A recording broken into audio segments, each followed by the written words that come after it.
10, 9, 8, 7, 6, 5, 4, 3, 2, 1. The following feature presentation is part of the Skywalking Network. This is what you can look forward to on this king-size episode 471 of Skywalking Through Neverland. All together now. Shadeshine. You know what these monks are doing? They're planking. There's this whole supervillain plot going on backstage involving John Belushi, and Spider-Man is working to stop them. You can't imagine how silly I feel talking into a rock. My handsome rescuer and I will get to know each other better. A lot better. Oh my gosh. What happened to the PG rating on this show? Are you ready? Off to Neverland. Here we go! A long time ago, in a galaxy far, far away. To all who come to this happy place, welcome. Disneyland is your land. When I first made Star Wars, everybody in Hollywood said, well, this is a movie Disney should have made. You're more than just fans. You're family. Best day ever! Secrets lab. It's about family, and that's what's so powerful about it. Hey. When you use a bird to write with, it's called tweeting. When we visit the world of Disney, we never grow old. It's a Peter Pan, Never Land that keeps us young in heart. This is Jedi Master Obi-Wan Kenobi, and you are skywalking through Neverland. I have a good feeling about this. Hey, Skywalkers, and happy 4th of July week! Can you tell? Yes. So, do you think Han Solo is feeling his independence when he is thrust to become the next Satab or Satab, depending on what part of the country you're from? Or even as the next savior of Ventuine? And what would a Star Wars and Kojak crossover really look like? Well, all these questions and more will be answered, but first, we want to welcome you back to Skywalking Through Neverland. I am Richard Woloski, but now everyone please say hello to my sweetie wife, Sarah, who has never looked so cute. Look at you in your 4th of July garb. Yes, I've got my Captain America First Avenger ears from Disneyland. These are like the greatest ears ever. I love them so much. And I've got my Captain Marvel Crowned Athletics sports bra on. So I'm feeling very, very, very patriotic. I didn't expect you to say bra. It's a sports bra. You can walk around in a sports bra. That's how it's done. Okay. It's hot out. We walk around in sports bras. All right, Skywalkers. It's that kind of a show. It is. Yeah, yep. Happy July, everybody. Well, we are your enthusiastic podcast destination for the many decades of your Star Wars, Disney, Marvel, and pop culture fandom. So it's time for your weekly Wookiee hug. And your little sprinkle of pixie dust for our family of Skywalkers. And some of that family is watching us live right now on our YouTube channel. So if you haven't already, please head over there. Just search Skywalking Through Neverland on YouTube and subscribe, and then click the little bell for notifications. Also, if you're watching right now, hit the little like button because that helps more people see us. So that's all we ask. It's just really fun to do that. So thank you, Skywalkers. And also, I do recommend the YouTube version of the episode if you possibly can, because Richard always adds a lot of awesome video clips to what we're talking about. And especially on these classic Marvel Star Wars comics episodes, you get to see the entire comic as we talk about it. This is the second Marvel annual. There's a lot of trippy stuff. Oh, There's a lot of trippy stuff in all of the classic Marvel Star Wars comics, but in this one here, you don't know of Chrysala until you've seen Chrysala. Ooh. Yes, and her interesting... You'll see a lot of Chrysala. Interesting outfit that reminds you of Slave Leia. Mm-hmm. Yeah. I think Slave Leia wore more than what Chrysala wears in this issue of classic Marvel Star Wars comics. Or Hut Slayer Leia. But yes, we all know what we're talking about. Mm-hmm. Mm-hmm. All right. In this episode, Andrew Kilpatrick and Phil Oberholzer of the podcast This Is Getting Graphic will join us to break down the second Marvel Star Wars annual from 1982. And I don't know when we've laughed so hard while doing a classic Marvel Star Wars comics. Yeah, this was a hard episode to edit because there's like 3 minutes where we're just laughing. Yeah, and we met these guys at Houston Comic Palooza, where they did a show as part of the podcast program, and they did a commentary on a classic Marvel comic. This one was set in Texas, because we were in Texas, and it was very funny, and we just knew that we would vibe. So, yeah. Yeah, and congratulations to Andrew and Phil, because this week they are crossing their second year of podcasting. Whoa, happy anniversary, guys. Or should we say, FORP?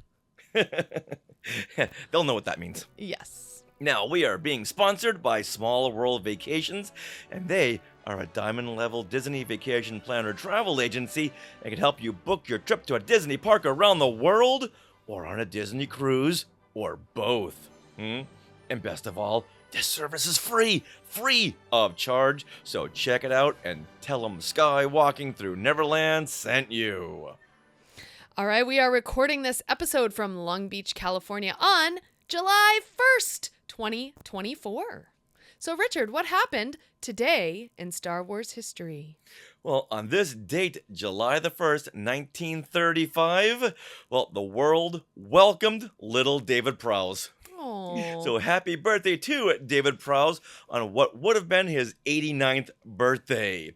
And we all know David Prowse as the man who is Darth Vader. If you ever got an autograph by David Prowse, he signs it, David Prowse is Darth Vader. Wow. Yeah. And not only did he play Vader in the original Star Wars trilogy, but he reprised the role in the Star Wars interactive board game.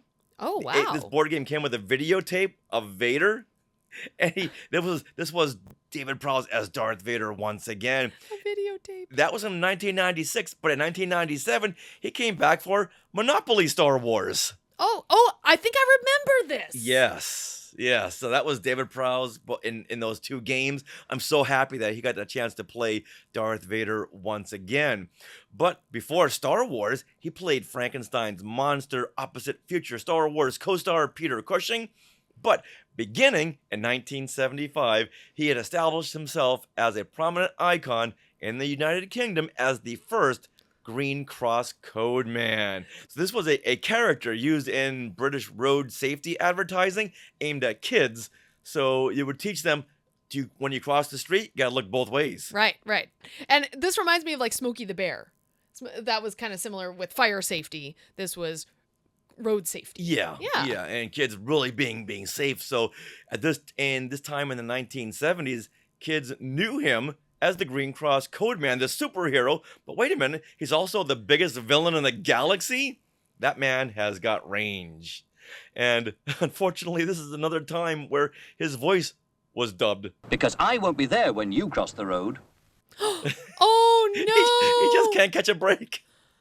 Oh, how sad. At some point, Dave, just know that your voice is going to be dubbed. All right. Now, I met David Prowse at the Men Behind the Masks tour in 1995. Oh, cool. Yeah, it was so great finally meeting him. And I approached him about doing a film I was writing. I thought, you know what? There's David Prowse. I'm writing a screenplay.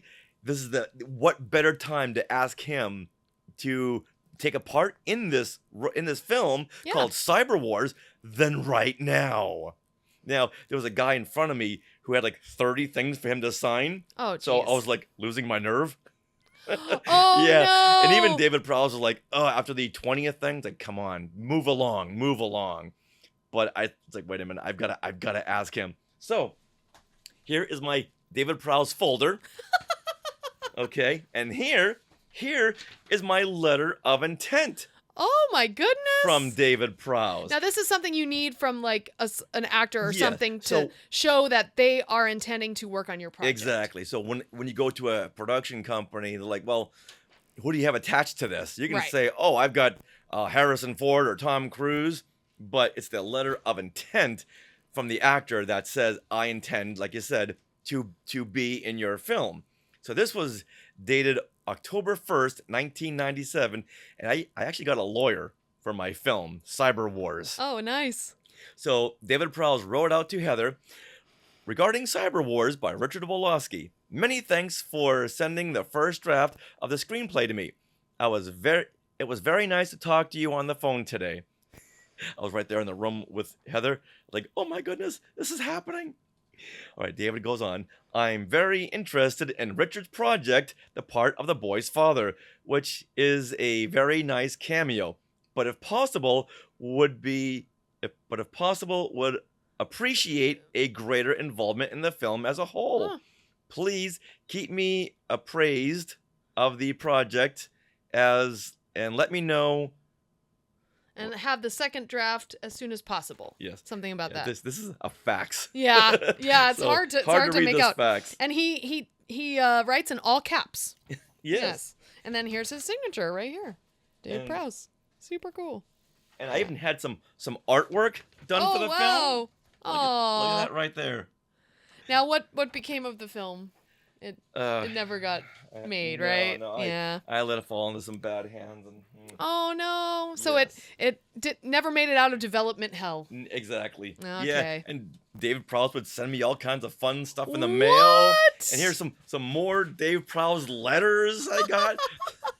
So just, he would write and say, hey, keep me abreast of what's going on.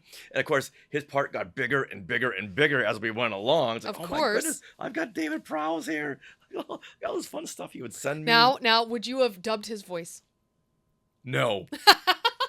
No, and that was the funny thing, because he was playing the boy's father, and the boy was going to be American, but to have an English father, Oh. I thought would have been hysterical. Okay. Yeah, and he would have been playing the part of a sci-fi icon and is kind of past his prime. So David Prowse really appreciated the kind of like little nod to him. So he was really getting into it, and as time went on, it's just yeah. But still, like I saved all this stuff. That is so cool. Yeah, some more Cyber Wars concept art. Yeah, we were full force in pre-production on this. Oh, that's awesome. Yeah. So happy birthday to David Prowse. All right, and let's say hello to the Most Epic Adventures. Met Richard, met you at Comic Palooza, had him on the vlog. So yay! I don't remember if I showed you, but I have a StreamYard tattoo. I know Ming Chen loves to see it. Oh my gosh, that's so cool. Well, thanks for joining us. Yes. Thank you for joining us on our live stream. Yeah, please share the link to the vlog in the comments. Yeah. We'd love to see that. Yeah. Much appreciated. Thank you. All right, now, before we get into our classic Marvel Star Wars comics breakdown, we're going to do shout-outs. That's right. Shout-outs. Skywalker shout-outs. Which Skywalkers get props from here in Neverland? Who was tweeted out? Shout out. Who was photobombed? Shout out. Who was shared a post? Shout out.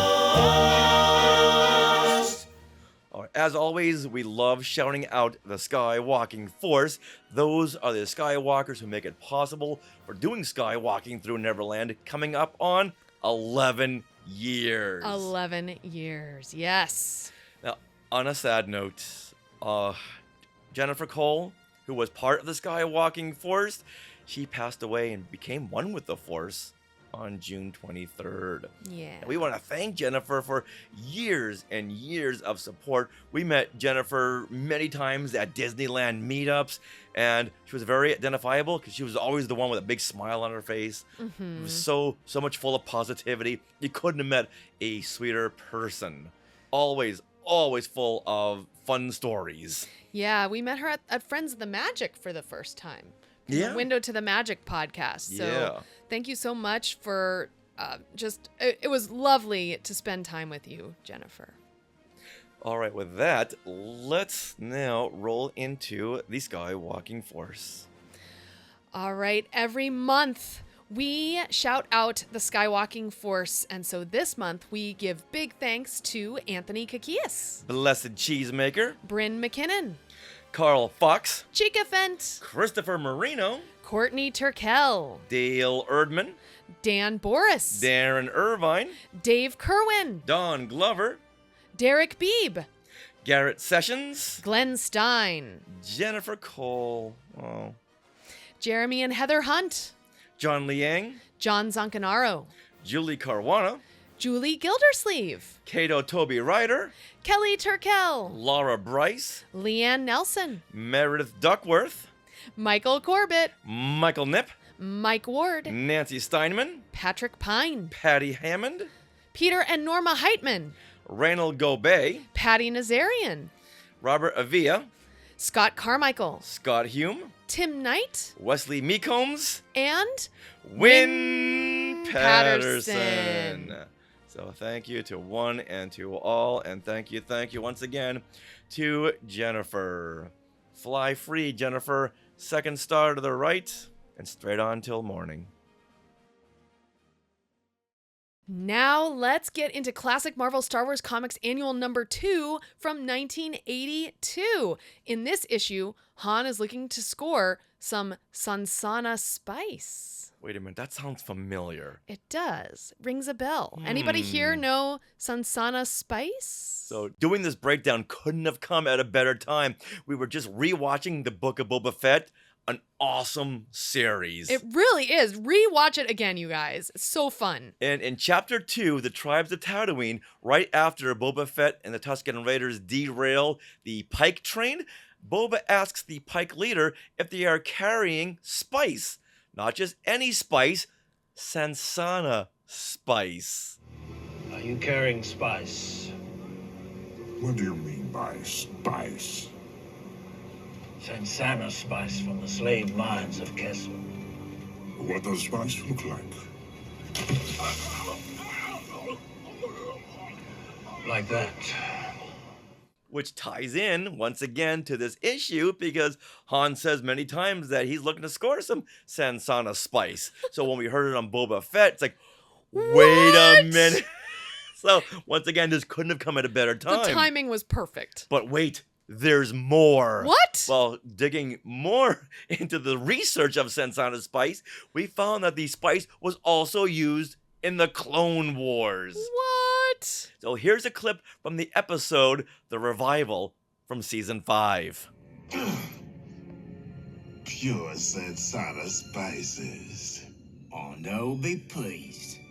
All right, well, once again, stuff from these classic Marvel Star Wars comics transcends into canon. I just love how the creators just cherry pick things. Yeah. Yeah, and we always make a note whenever we come across them, and usually it's kismet like this. You know, we just happen to be watching Book of Boba Fett, happen to be hearing that one line. The only time they mentioned Sansana spice in the Book of Boba Fett was right there, and it was the week we were working on this episode. So just crazy. And you know that meme of Leonardo DiCaprio pointing at the TV Yes! set from Once Upon a Time in Hollywood? Uh-huh. That was us. We bolted up and pointed. That was amazing. All right, so now buckle yourselves in because you are going to laugh yourselves silly.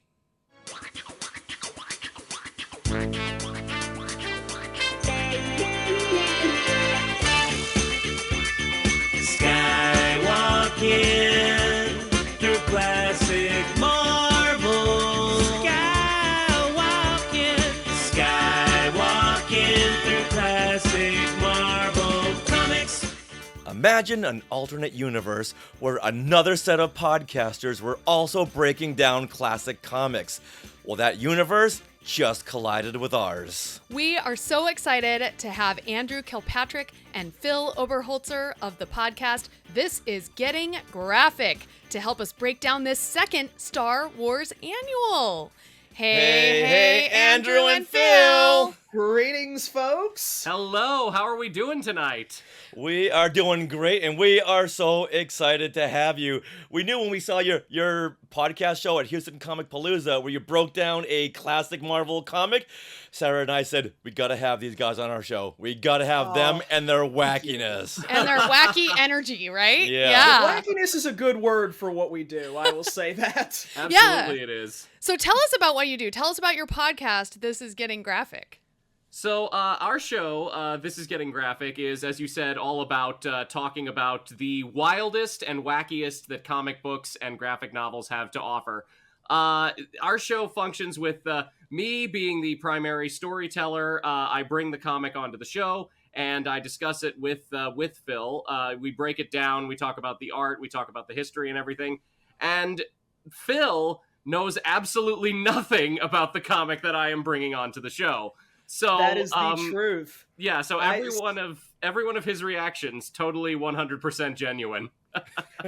We always wanted to do this since I love comic book media. I've always been a superhero fan, but I've never really read a lot of it. I've always grew up with like the movies and the TV shows, like, you know, Batman the Animated Series, the Justice League show, Teen Titans, all that stuff.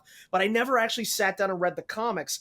Andrew, on the other hand, has watched all those shows and has just libraries upon libraries of comic knowledge. So I should see the shelf next to me, and that would it's good. That would it's great. It's legendary scale. And so I happened to say one day, God, I would really love to learn more about like the actual source material of this stuff.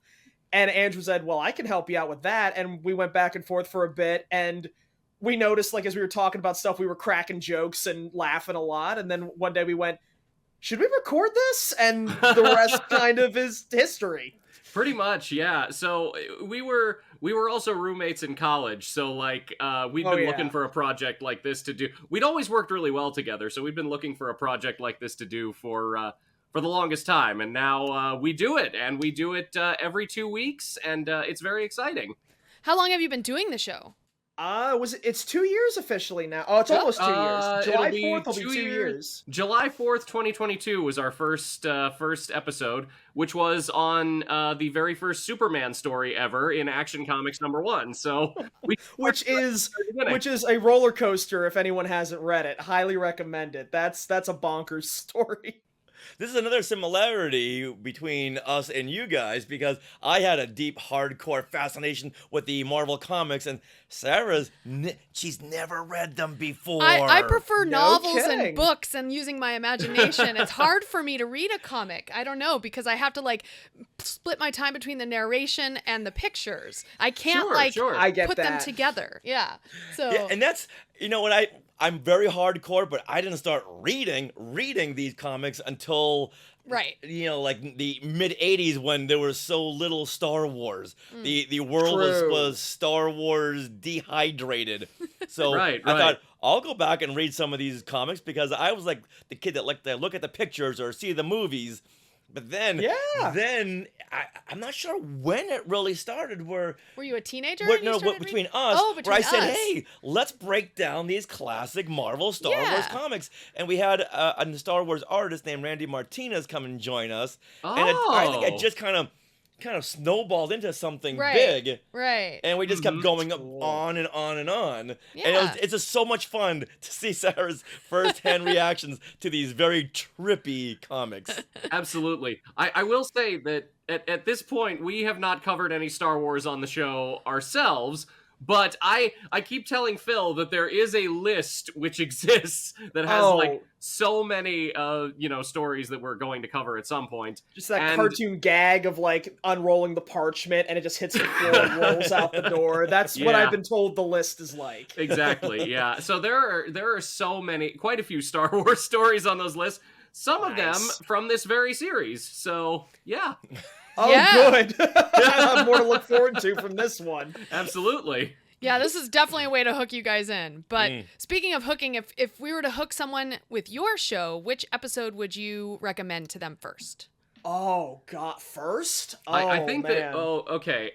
So each episode is a great standalone experience. Like, you don't have to have listened to all of the other episodes in order to be able to enjoy the show. We each have our personal favorites, I know.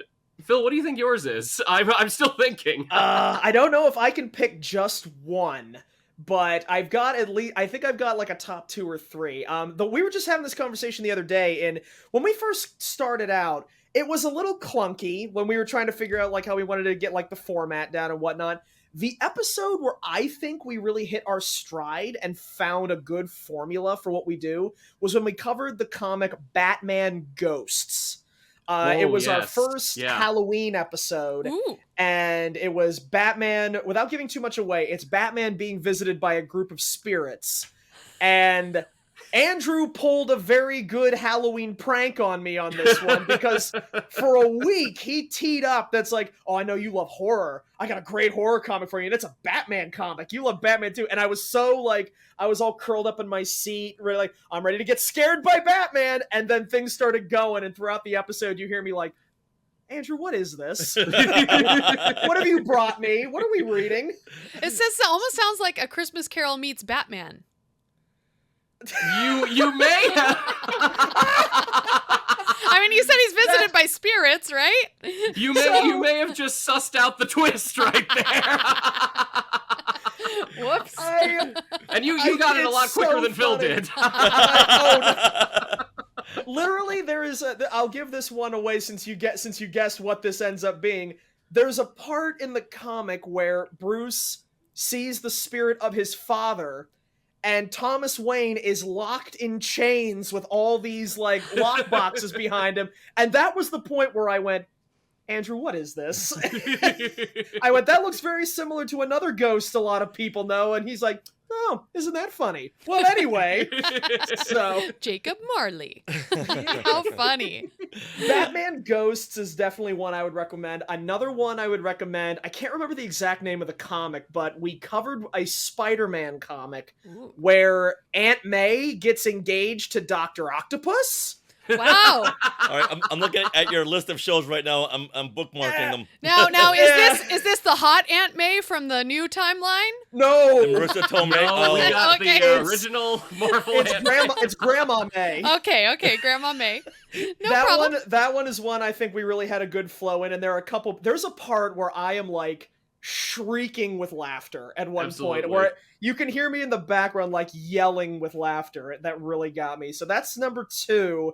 And a third one I'd recommend is one we did very recently, which was actually a double feature, where it was a Batman comic followed by the introduction of the DC hero Martian Manhunter. Wow. Andrew knows exactly which one I mean. The Batman story at the start is good. The Batman story at the start is very good. The meat of that episode, you gotta stick with it till the second half, because the Martian Manhunter bit, it has one of our funniest bits, I think, that has made us laugh. I think it's the hardest we've ever laughed on the show. Absolutely. Because there's a whole, like, I can't describe it without saying how fun it was. But as a lot of comic people know, Jon Jones's main weakness is fire. So we have this whole running joke of things just exploding around Jon Jones. And it's like, yeah, he walks out to his car and the car just bursts into flames. And we were laughing a lot during that. So that's my other recommendation. That is a good one. I have one that I actually listened to really recently again, just because I wanted to hear it again. It is an issue of Marvel Team Up, which was basically the concept of this book was, it was usually Spider-Man teaming up with a bunch of different, Marvel heroes. But this one was a little bit different because they decided to team Spider-Man up with the original cast of Saturday Night Live. What? Yes, absolutely. So it's basically like there's this whole supervillain plot going on backstage involving John Belushi, and Spider-Man is like working to stop them, while at the same time there's this whole show going on stage with Stan Lee as the host of Saturday Night Live that evening. In case we like meta humor up in here. Yeah, that's amazing. Wow. Oh, that's a great one. That episode, I just listened to it again recently. It still really holds up, and there's some bits in there that still make me laugh really hard. So oh yeah, that would be one of mine. A great creative twist there. Yeah. Yeah, absolutely. They make it work. Like, for a majority cast of non-superpowered individuals, they make the story work. It had my attention the whole time. Absolutely. Yeah.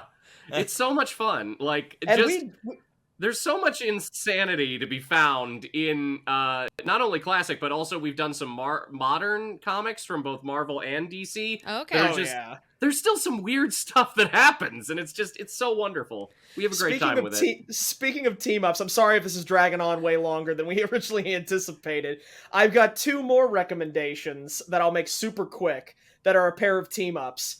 The first one is the DC character Jonah Hex meeting up with, I'm not making this up, Yosemite Sam from the Looney Tunes. That's awesome. For this incredible Western adventure that is actually really compelling and really interesting as we went through it. I say multiple times in the episode, I say, why does this work? This shouldn't work. Why is this so good? Yeah. And the other one that really got me, that I think is one of the coolest books we've ever read, is Venom from the Spider-Man mythos teaming up with Conan the Barbarian. It's awesome. So, you know, even if anyone doesn't know these characters, Right. your affinity for the subject matter and your energy is very infectious. Oh, Yeah? thank you. Thank you. Yeah. I'm a big sucker for 80s action movies. Like, I love stuff like Clint Eastwood and like Kurt Russell, Escape from New York, stuff like that. The Venom Conan crossover is just my 80s action movie love come to life, because it's full of like really cool one-liners and explosions and dudes like fighting each other, and I'm just sitting there the whole time going, this is the best book ever. So yeah, that was really fun to do. Yeah, that's a good one. Those are all great ones. All right, now I got like 16 of your shows bookmarked. Yep. Yeah, sorry if I was rambling there a lot. No, it's always good to listen to a new, fresh podcast. Yeah. So this is great. Absolutely. All right, now let's let the wackiness begin. I think it's already begun. Yeah. Continue. Oh, yes. Continue, We I haven't should even got to the say. story yet. By breaking down this second of 3 king-sized Star Wars annuals. That's Yes. right. Now, Woo. we had covered the first annual back in 2021. That was like, what, 10 years ago, was it? Oh my God. I know, It right? feels like 2021, yeah. Yeah, so long ago. I don't even know where I was. And we did that with Star Wars origami author Chris Alexander. Now, these that's cool. annuals... Yeah, these annuals are one-shot comics doubling the size of the original issues. So instead of 18 to 19 pages, let's do some math. They're about 38, 39 pages. Okay. That's a Nice, double the more size. Star Wars. That's a thick book. Yeah. So at this point, the main Star Wars series has not featured Han for over a year. Right. Since he's still frozen in carbonite. So of course, this was a chance for Marvel to cash in on Harrison Ford, because he was still hot off of Raiders of the Lost Ark. So I'm sure. I mean, he's still hot, but this is Harrison Ford. Yes. Oh yeah. Now, as we break down these classic Marvel Star Wars comics, I share memories of reading these issues as a kid. Who am I kidding? Looking at the pictures when I was a kid. And they get you caught up with these characters and situations that every Star Wars fan must know. Because as we've noted in the past, there are several connections and parallels to the current comics, the films, the novels. And I believe it is here in this issue where we start to see the origins of one of the most famous Star Wars quotes. I also have to say that in this issue, I'm the one coming up with most of the Fatum fast facts. Yeah. This Oh, issue, cool. Yeah, which is that's- unusual. That's where we pause and we give a little behind the scenes Yeah. information on things. But yeah, so I haven't read your notes, you haven't read my notes, so I'm very, very intrigued by this. Yes, I'm excited. And I'm excited to hear what you guys have got. I know. Yeah. I'm ready to learn more. I learn so much every time we do our show, and I'm really excited to learn more things from a brand new perspective. Yeah. Yeah, speaking of perspective, so I'm reading these comics for the first time, like you guys too, right? You're reading this one for the first time? Okay. Yeah, he's read it. I've never read it. Yeah, before, so I'm I getting his prepared take for on it like I things. did for an episode of our show where I actually read it. Phil did not, so... Okay, perfect. All right. And then I also have my artistic thoughts, and then I love comparing the different styles that the various artists bring to these series. You're very good at that. Oh, yeah. Yeah, it's fun. All right. So, shall we get into it? Yeah, Let the force be with us. let's go now. Let's read a summary Oh, okay. You got of this it. issue. All right. Shadeshine. All And right. that's a very hard word to say, because whenever I want to say it, I always want to say Shade sign. Shade. Oh yeah. Shadeshine. Shadeshine. All right. Shadeshine. See, it's I feel so bad for these monks. Like this escalator feels steep. All right, first of all, here's the summary. So Luke Skywalker, Lando Calrissian, and C-3PO evade Imperial stormtroopers when they duck inside a palace containing a giant golden statue of Han Solo. Oh no. The rebels are puzzled until Rove Vetter Pin appears, declaring that Solo is the savior of the planet Ventuine. He activates a recording of Solo's voice, which recounts the story of how Solo saved the planet. Solo and Chewbacca were traveling to Ventuine to deal in Sansana spice. When Solo is run out of the cantina when he is labeled a supporter of the Satab, he saves Tiris Chrysala, and she is the consort to the Satab. Solo is brought back to the Satab's palace as a hero, where he discovers that the Satab rules the planet through the use of a stone known as the Shadeshine. all together now. Shadeshine. Because of his heroics, Solo is placed in line to take the title of the Satab. Will he be the new ruler? And at what cost? Why is there a giant gold statue in the middle of this palace? And where's Chewbacca during all this? Oh, answers to Han come. does not need this for his ego. This is just going to inflate his ego way bigger than it already is. They made a statue of me. Yes. Well, he doesn't know it yet, apparently. But True. we'll see. He's All a right. rock. All right, so this Star Wars Annual 2 was released on August 17th, 1982. So raise your hand if you were born at this point. Yeah, no. Anybody else in the Sky Chat? There's like nearly 40 of you. Let us know what you guys are. Were you born in 1982? I was just or born. after. Yeah. All right, this was written by David Michelini, artwork by Carmen Infantino, Rudy Nebris, and George Roussos, and the cover art is by Carmen Infantino and Rudy Nebris. All right. Which I will say that I am super excited to be looking at some quality Carmine Infantino art. For those who might be unfamiliar, Carmine Infantino was a big deal artist and editor, both at Marvel and DC for a lot of this period. So it's going to be very exciting to take a look at a lot of his stuff throughout here. Yeah, he was really involved in the first arc after the Star Wars adaptation, so it's great to see him come back. Yeah. Oh, yeah. As much as I had to say that I'm just not familiar with artists, I will say, as someone coming at this from the first time, I'm loving. I cracked a joke about it, but this cover is really awesome. I'm a big fan of shading work when it comes to. I'm a big fan of the use of shadows and things like that in artwork, and I love the way this is done, like color and shading wise. I love the doorway with the blackness all around it, so they're like almost silhouetted in it. I love the oranges and the yellows and reds. I love the way like the lines on the monks' faces make these dark shadows. It's really compelling to see. So now, Phil, if you were a kid and you saw this on the spinner rack, is this something that you would pick up? I think so. I think my first of all, I'd be like, oh, Han Solo. He's one of my favorite Star Wars characters. And I'd be like, wait, who's that girl he's with? That's not Leia. And then I'd see these monks and go, these guys look creepy. Why are they all floating? And then, yeah, I would definitely want to know what's going on with this. Although I will say, whoever this girl is, it appears that she shops at the same store as whoever goes shopping for Jabba the Hutt's costumes. So that looks very similar to that metal bikini from Return of the Jedi. She did make a second stop, though, to pick up those green high heels with it, though. Oh, yeah. She pulls them off well. I'm not one for fashion, but I don't think that whole outfit goes together. Those shoes don't tie in with anything. All right, now, Andrew, what is your opinion on this cover art? And for those Skywalkers who are not watching, just listening, let me just describe this. Han Solo, he strikes a heroic pose with blaster in hand, a scantily clad female hanging on his side. Typical for him. She has got her hand somewhere.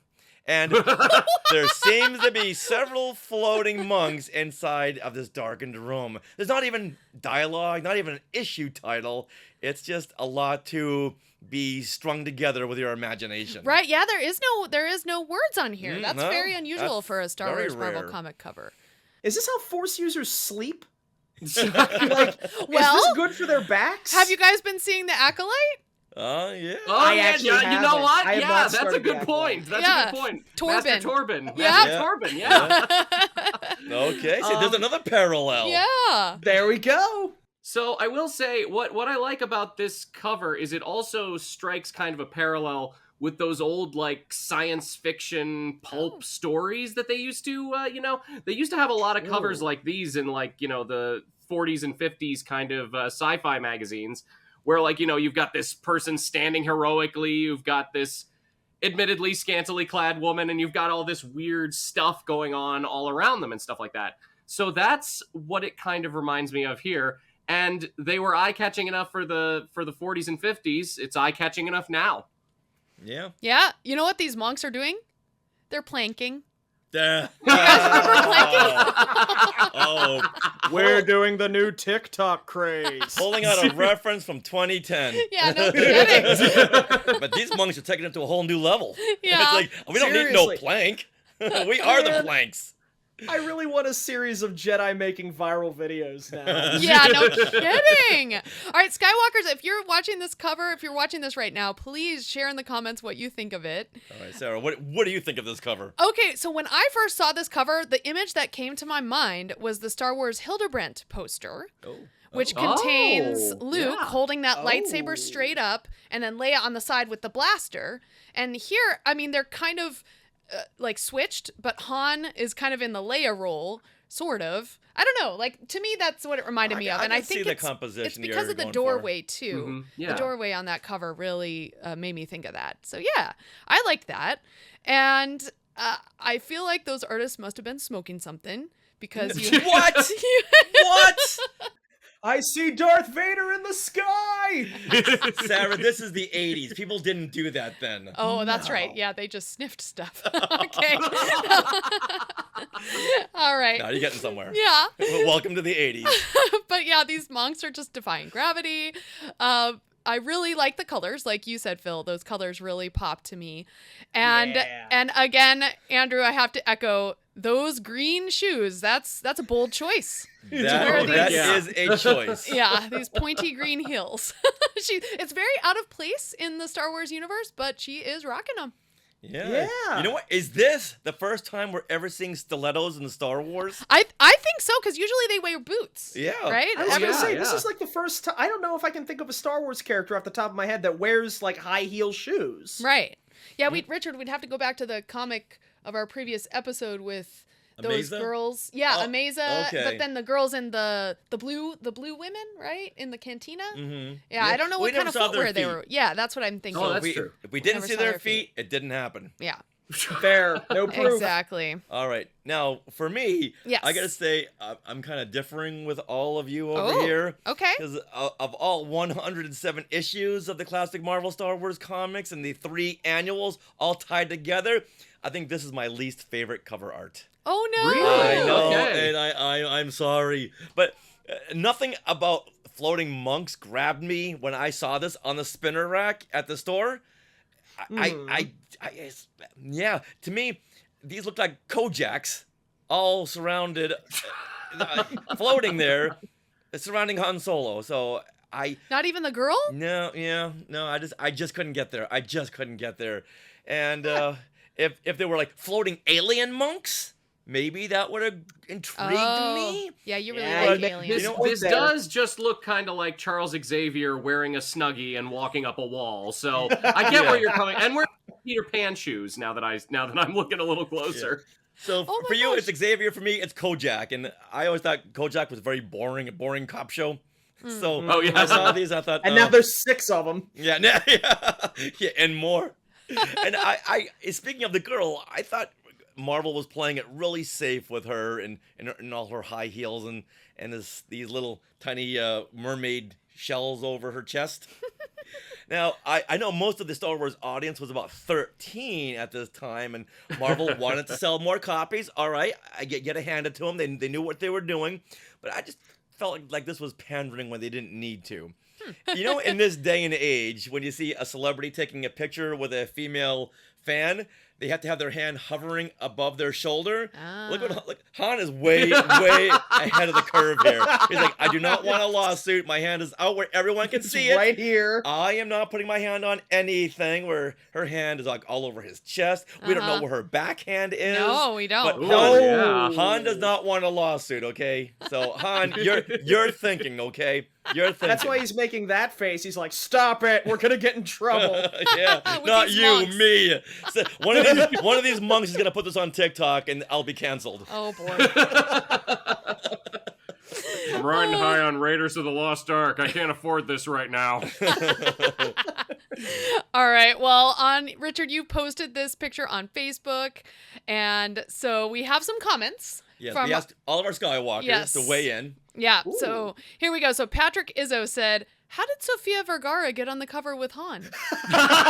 So, do you know what this means, Sarah? What? It means whenever you read a line by Crisala, you no. gotta read it like no. a Colombian.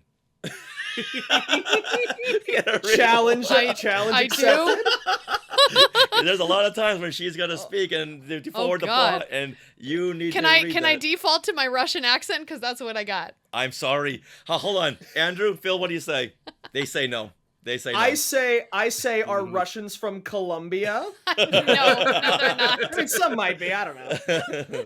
All right, Rex Gordon, he weighs in and says, yes, I was so happy to see Han on the cover, even if the art was a bit wonky. And a hot girl, too? He was still frozen in carbonite, so I knew this had to be a flashback. And by the way, did Jabba use the same designer for Leia's bikini? Huh? There you go. Great minds think alike. The old guys floating around were very creepy. And why is Han trying to shoot at them? Who cares? It's Han. Make mine marvel. Nice. It does look like Han's That's good. taking pot shots at him. Yeah, I love that. One's floating like above him, so he's not aiming in the right spot. I don't know that I think too much of your target practice room here, scantily clad woman. Nice. Don't All worry, right. they're all Kojak. See, it's catching on. It's catching on. All right, Brian Babcock says, "Is that supposed to be Leia in her metal bikini?"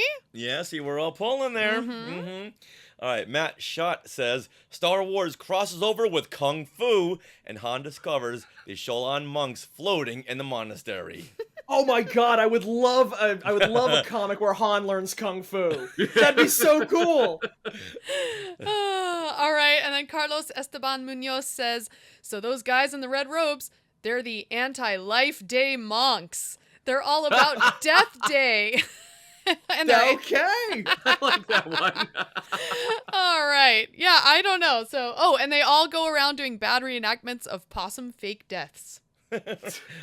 Carlos has quite the imagination. Yes, Thank he you, does. Carlos. See, we all see something different. Yeah. Hey, my mom's coming in. Oh. Happy Sunday night, everyone, she says. Hey, hello. Sarah's mom is a huge Star Wars classic Marvel fan. Oh, good, that's good. awesome. Yeah, she's like, way ahead of you here. All right, now, let's get into the story. Yes. All right, sit tight, everyone. Now, on the planet Ventuine, Luke Skywalker, Lando Calrissian, and C-3PO are pursued by Imperial stormtroopers. C-3PO apologizes for his lack of mobility since his circuits weren't designed for hair-breadth escapes. Hair-breadth escapes. buddy. Another words that are hard to say together. Hair-breadth escapes.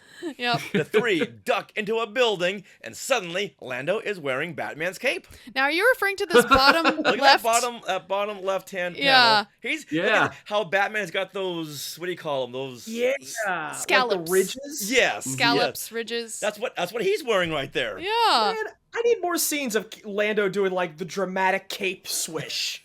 Well, Billy D. Williams was in the original 1989 Batman with Michael Keaton, so That's clearly true. he stole that off the set. Oh. Before I go to Ventuine, I'm taking this. Yeah, this is gonna serve me well. That's amazing. Also, I find it very interesting that Luke has apparently changed back into his farmer's ensemble Yes. from Tatooine at this point, because like Yeah. he had been wearing a lot of things that weren't moisture farming chic at this point in the Star Wars series. I think he would have switched to like either the Cloud City brown or like the black from Return of the Jedi. You know, not this is what I'm getting at. Yeah, I believe that they're going to put all of these original characters in their Kenner Star Wars outfits because at this stage, all the kids were playing with the figures and we could identify, okay, that's Luke Skywalker. He's wearing the white tunic, the brown pants. Right. So it's an easy identifier. Okay. All right, now this is when Luke takes a beat and explains to the reader that they are there to investigate rumors of an incredible power source. Yeah. And then they run into this orange entrance right here, this bottom left panel, and it's very similar to the cover art. So to me, this is foreshadowing. Yeah, now I gotta ask our East Coast friends over here, what color is that again? That looks like orange-red to me. Okay, Andrew. Yeah, it's orange. Yeah, I see it as more of a red, actually, in all honesty. Okay, but say the word orange. Orange? Oh, come on, guys! Orange! You're See? from the East He Coast. says it right! Okay, this They is say it a right. little tangent here because from the East Coast we say orange. She What the heck says is that? orange. It's orange. Orange is not a word. Orange Well, is I one will say syllable. I do hit both syllables orange, but I have heard the like orange where like the A is taken out. See, now, I thought you guys would back me up with the orange enunciation. Sorry, buddy. First syllable is what you use to move a rowboat, or That's right. You know what?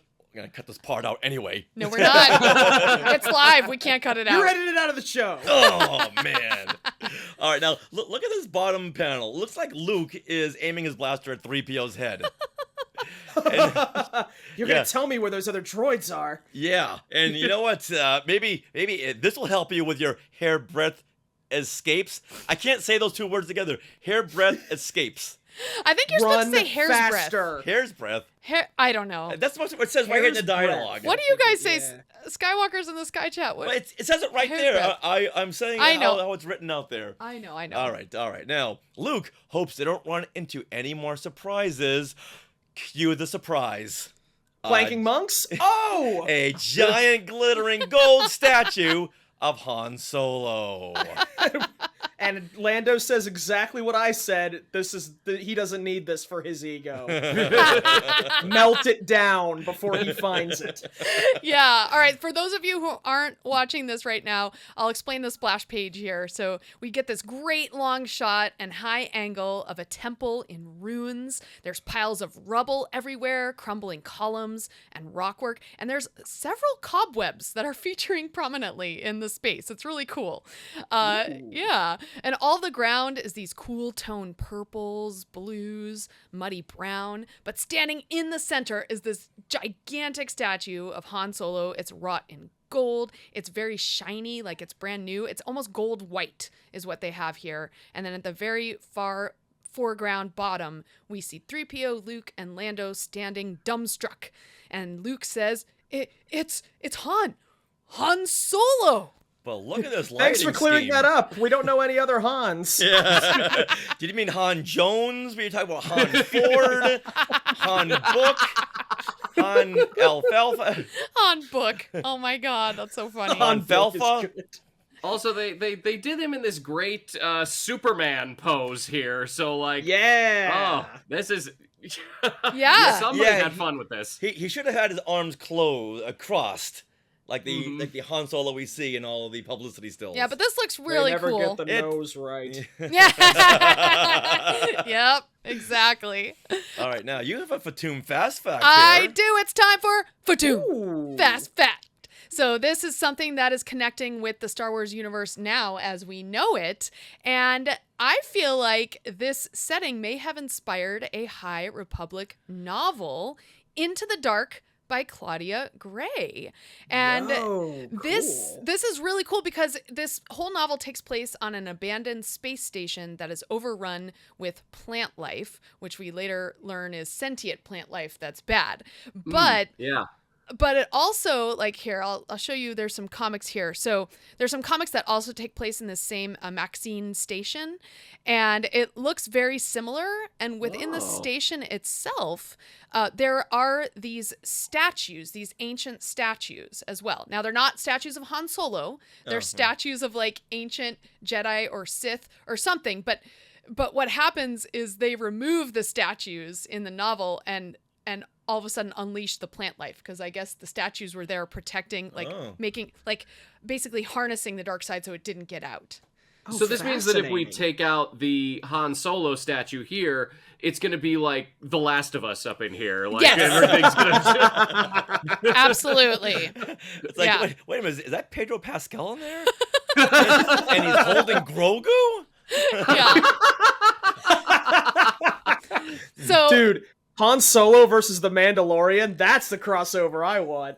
Oh my gosh, yes. I've got a bad feeling about that.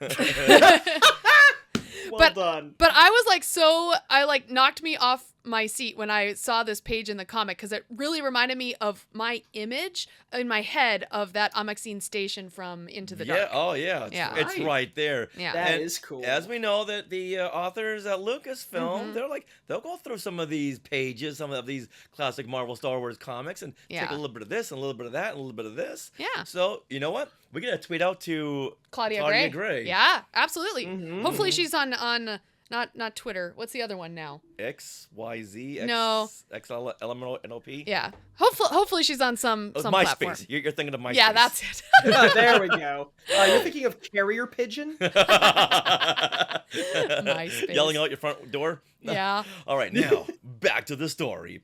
As the three marvel in bewilderment of the statue, they are approached by a bald man in a red robe. He is Vetter Pin, a rove of the church and caretaker to the shrine. Rove? So if you're wondering, rove is a religious title used to denote the highest ranking members of the church on Ventuine.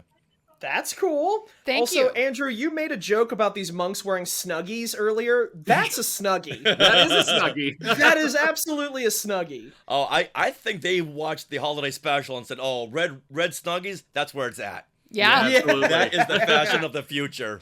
Because at this point, the special has been out. Oh, yeah. 78, yeah. Now, Vetter asks them if they speak Galaxy Standard, which is odd since he's been listening to them for the last few minutes. He's like, no, we don't speak Galaxy Standard. We speak Basic, all right? Come on. Exactly. Know your Star Wars translator terminology. was acting up. Vetter then approaches Luke and comments that he is of the same species as their savior.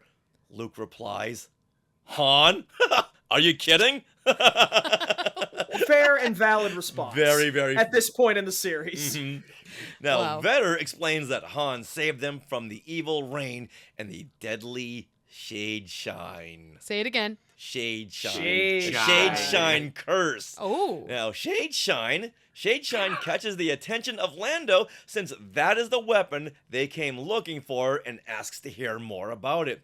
Vetter taps the rock base with his staff and suddenly they hear Han's voice. Now, the staff works as a trigger mineral, which activates the memory stones and releases Han's voice recording as an echo. Think of this as like podcasting. Yeah. In the Star Wars galaxy. Dear Luke, Lando, and 3PO. Yeah, I knew you were going to be there. Don't ask how. I'm all powerful. I'm the savior of Ventuine. All right, Andrew, you gotta read that bottom. Can you read the bottom, very bottom? The bottom. Left, yeah. right? The dialogue. The dialogue from Han. You can't imagine how silly I feel talking into a rock. I love Han Solo so much. All right, he's such a grounding presence in moments like this in Star Wars. I love the moments where he sees something like Luke doing something with the Force and he's like, this is crazy. It's like, it's exactly how we would all feel in that moment. Yeah, he's the audience. He's the viewpoint of the audience. Yeah, so good. All right, now with this talking rock, though, there is another Fatum What? fast fact. Yes. What? A talking rock? Okay, I'm going to head back to this novel, Into the Dark, again. I feel like Claudia Gray loosely based her book on this comic, at least the first part of the comic, because the funniest character introduced into this High Republic series so far has been Geode. Are you kidding me? I am not kidding you. He is a Vintian, which means he is a giant rock. Yes. And That's a rock. I really recommend you read this novel, Into the Dark. He is given this hilarious personality in the book by Claudia Gray. She writes the character's reactions to Geode's expressions, which they which they can read even though he's a giant boulder, and he like randomly appears in places like and freaks bad guys out. It's the most hilarious thing. And the funniest thing is, if you go to a Star Wars Celebration convention, there are cosplayers dressing as a Star Wars rock. That is so wonderful. Oh my god. I love that. Oh, they win my gold medal. Yeah. What is the name of this alien race again? Oh, so Geode is the name of this particular one, and he is a Vintian. V as in Victor. Vintian. Yeah, Vintian. Like yeah. Ventuine, huh? Oh, yeah. Oh. I need to see it now. You know it's possible. Yes. Where are the Vintian Jedi?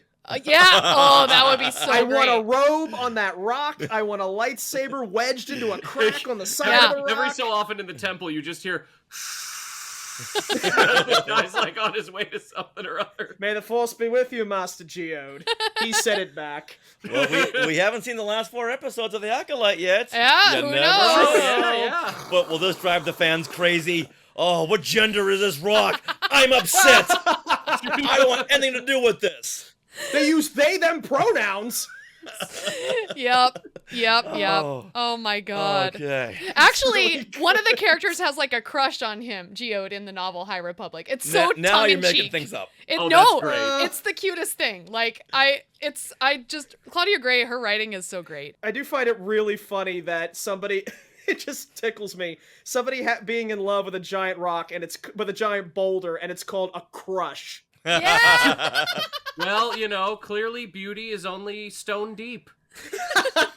It's not written in stone. Oh. And right now, Han Solo is saying, "Oh, no more boulders. I don't want to be chased by another boulder." I just got done getting Enough chased with by the boulders, people. This one knows the force. Oh my right. god. Now, we can talk about the boulders I forever. know. Yeah. That was good. Han is in his recording says that he promised Vetter that he'd set their record straight as a favor and as a warning. So we now go back in time, and Han tells the tale of how he and Chewbacca had just traded a rare spice to Ventuine, and now they plan on heading into the city, and Han plans to blend in with his Indiana Jones fedora and long green cape. Yep, They'll that'll never do it. suspect me, So as Chewie. long- I'll be too busy being disguised as a scarecrow. Yes. As long as people are stealing, like, capes from other movie sets, pretty sure he stole that off Frodo from The Lord of the Rings. We already have time travel. He went forward to Peter Jackson, took the cape. Yeah, okay. Look at this next page, though. Like, check this out. Oh, man. All right, now... I think Scarecrow is spot on. I think, Phil, did you mention Oh, Scarecrow? yeah. If he only had a brain. Yep. Oh. Now, Han begins planting the taxation story seeds for the Phantom Menace and talks about digging up a good supply of Sansana so they'll be able to hire the best tailors in the galaxy. And he says, that stuff is so rare, it's been taxed out of existence. And right then and there, several Namorians' ears are perking up. Oh, did someone say taxation? Oh, it's almost our time. He then says to Chewie that Chewie, you're gonna draw too much attention, so you need to stay behind. But I'll be back in a couple of days. I'll crack a window. Don't worry, you'll be safe. Oh. We'll put on your favorite tunes. We'll make sure that you're. I left plenty of water. I left plenty of water out. You'll be good. Now Han departs the Millennium Falcon and walks to the nearest settlement. Now here he gives a small spoiler in his recording and says that if he had known what he was getting into, he wouldn't have left Chewie behind. Oh. I think leaving Chewie behind just seems more like a cost-cutting measure by Marvel since they didn't have enough time to draw him for the rest of the story, and look how much money they're saving on brown ink. Oh. That stuff is expensive. 7'5" tall bodyguard for this one. They must have got a discount on green ink, though. Oh, I suppose. But yeah, Oh, yeah. Look at Han's cape. Look at Chrysala's shoes. Her Oh, stilettos. oh, yeah. Oh, yeah. Green everywhere. I do have to say this bottom panel here. Here, let's zoom in a little bit. But look how That's nice a shot that of is. Han trying to infiltrate Mordor. Oh. Yeah. So Well, you guys will bring those references. We don't know that one as well, but this I'm is sure. Oh, okay. That's okay. This is a city called Goyoikin. Now, isn't What? that the sound you hear when an anvil falls on the Wile E. Coyote? I was gonna say that's the sound. I was gonna say that's the sound I make when I stub my toe in the middle of the night. Yoikin! I'm pretty sure I heard that sound in a Jerry Lewis movie once, like Yoikin! Isn't that the name of Ryu from Street Fighter's signature move? Yoikin! See, we all see and hear something different. Yeah. I'm just looking. So for once, I'm looking at the pretty pictures here and not reading the words. And we're focusing on the sound effects when you hit somebody. But look at this cool panel. It's like a fisheye lens view of the city. I think Han got out his filters on his phone and is doing the fisheye view. So this is one of Han's Instagram photos. Yes. Makes sense. Hashtag Ventuine. Hashtag love and life. Hashtag no Wookiees. Oh, no. And Chewie's back in the Falcon going, damn you, Han. When you get back here, the Falcon won't be here. Now how much you laughing? Let's see how funny that is.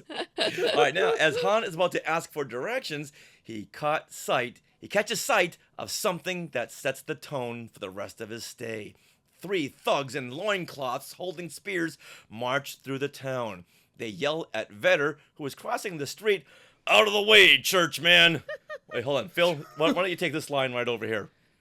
Out of the way, churchman. There you go. Ooh, that's a good one. Yeah. Now, okay, what's up with this? Vetter is a good 25 feet away, so what is their problem? How slow is this guy when we get walking? to you. Now, That's true. They catch up pretty quickly and say, when one of the... You call it Satab or Satab? I say Satab. Okay, I will call it Satab. You already set the tone there. Okay. When one of the Satab guards speaks, you obey. And one of those bald-headed guards pushes him down. Everyone's bald here. Han hurries over and helps him up and asks, hey, do you know where the nearest watering hole is located? No, he doesn't ask, are you okay? No. Or how did you manage to land in the only puddle for miles? He just Are asks, you all right? I saw what those cavemen did to you.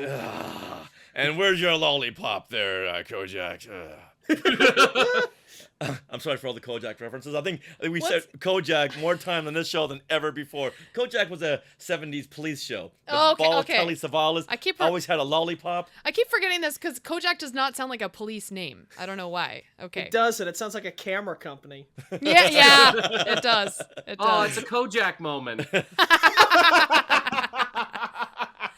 That's so weird. All right. Wow. Well, we got red and green here, so I don't know. Yay, right. Christmas! Yeah. Now, Han finds himself in a cantina, and who's sitting at the other end of the bar there? In the blue jacket? Is that Kingpin?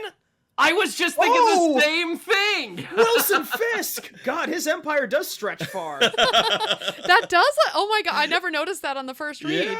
Yeah. Wow. You know what? Forget Hell's Kitchen in New York. I'm going to Ventuine. Yeah. Yeah, right. That's There's untapped. Shadeshines there.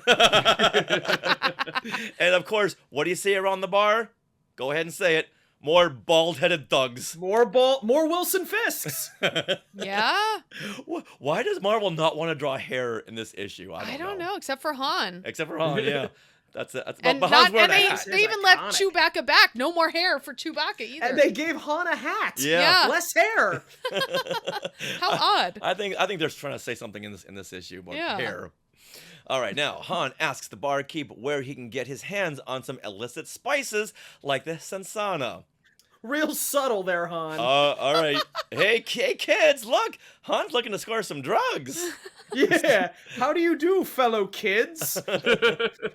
Han then notices that everything went silent, and the barkeep smashes a bottle with a clash as he shouts, "Lousy Satab lover!" I will say, in the Star Wars universe, this is surprisingly the least violent bar interaction that Han has been a part of. At the very least, somebody didn't get their arms sliced off by a lightsaber, and Greedo didn't, and someone didn't shoot first. Also, Han really should have known that he would be recognized as an outsider because he has hair. Yeah, and he's wearing green. Yeah. Oh, it's all right there. Come on, Han. Study the location, then try to blend in. All right. Actually, Phil, why don't you read the next, instead of Klesh, what's after Klesh? Wait, hold on. Wait. In case anyone's wondering what Satab is, I had to look this up because you can't just bypass this word. Satab is a monarch of Ventuine Or, in our timeline, it's a company that produces ribbons, straps, braids, mesh, rigid or plastic or elastic. What? Okay, so if anyone's wondering where a Satab is, it could be a Monarch or it could be a company that produces straps. You knew they were writing this, and they had to come up with a name for the Monarch, and the Monarch, the writer rather, looked over, saw one of those plastic straps, and went, "Yeah." Stop. Yeah, no one on a podcast will be looking up this in 40 years. It binds things together like he binds these people under his tyranny.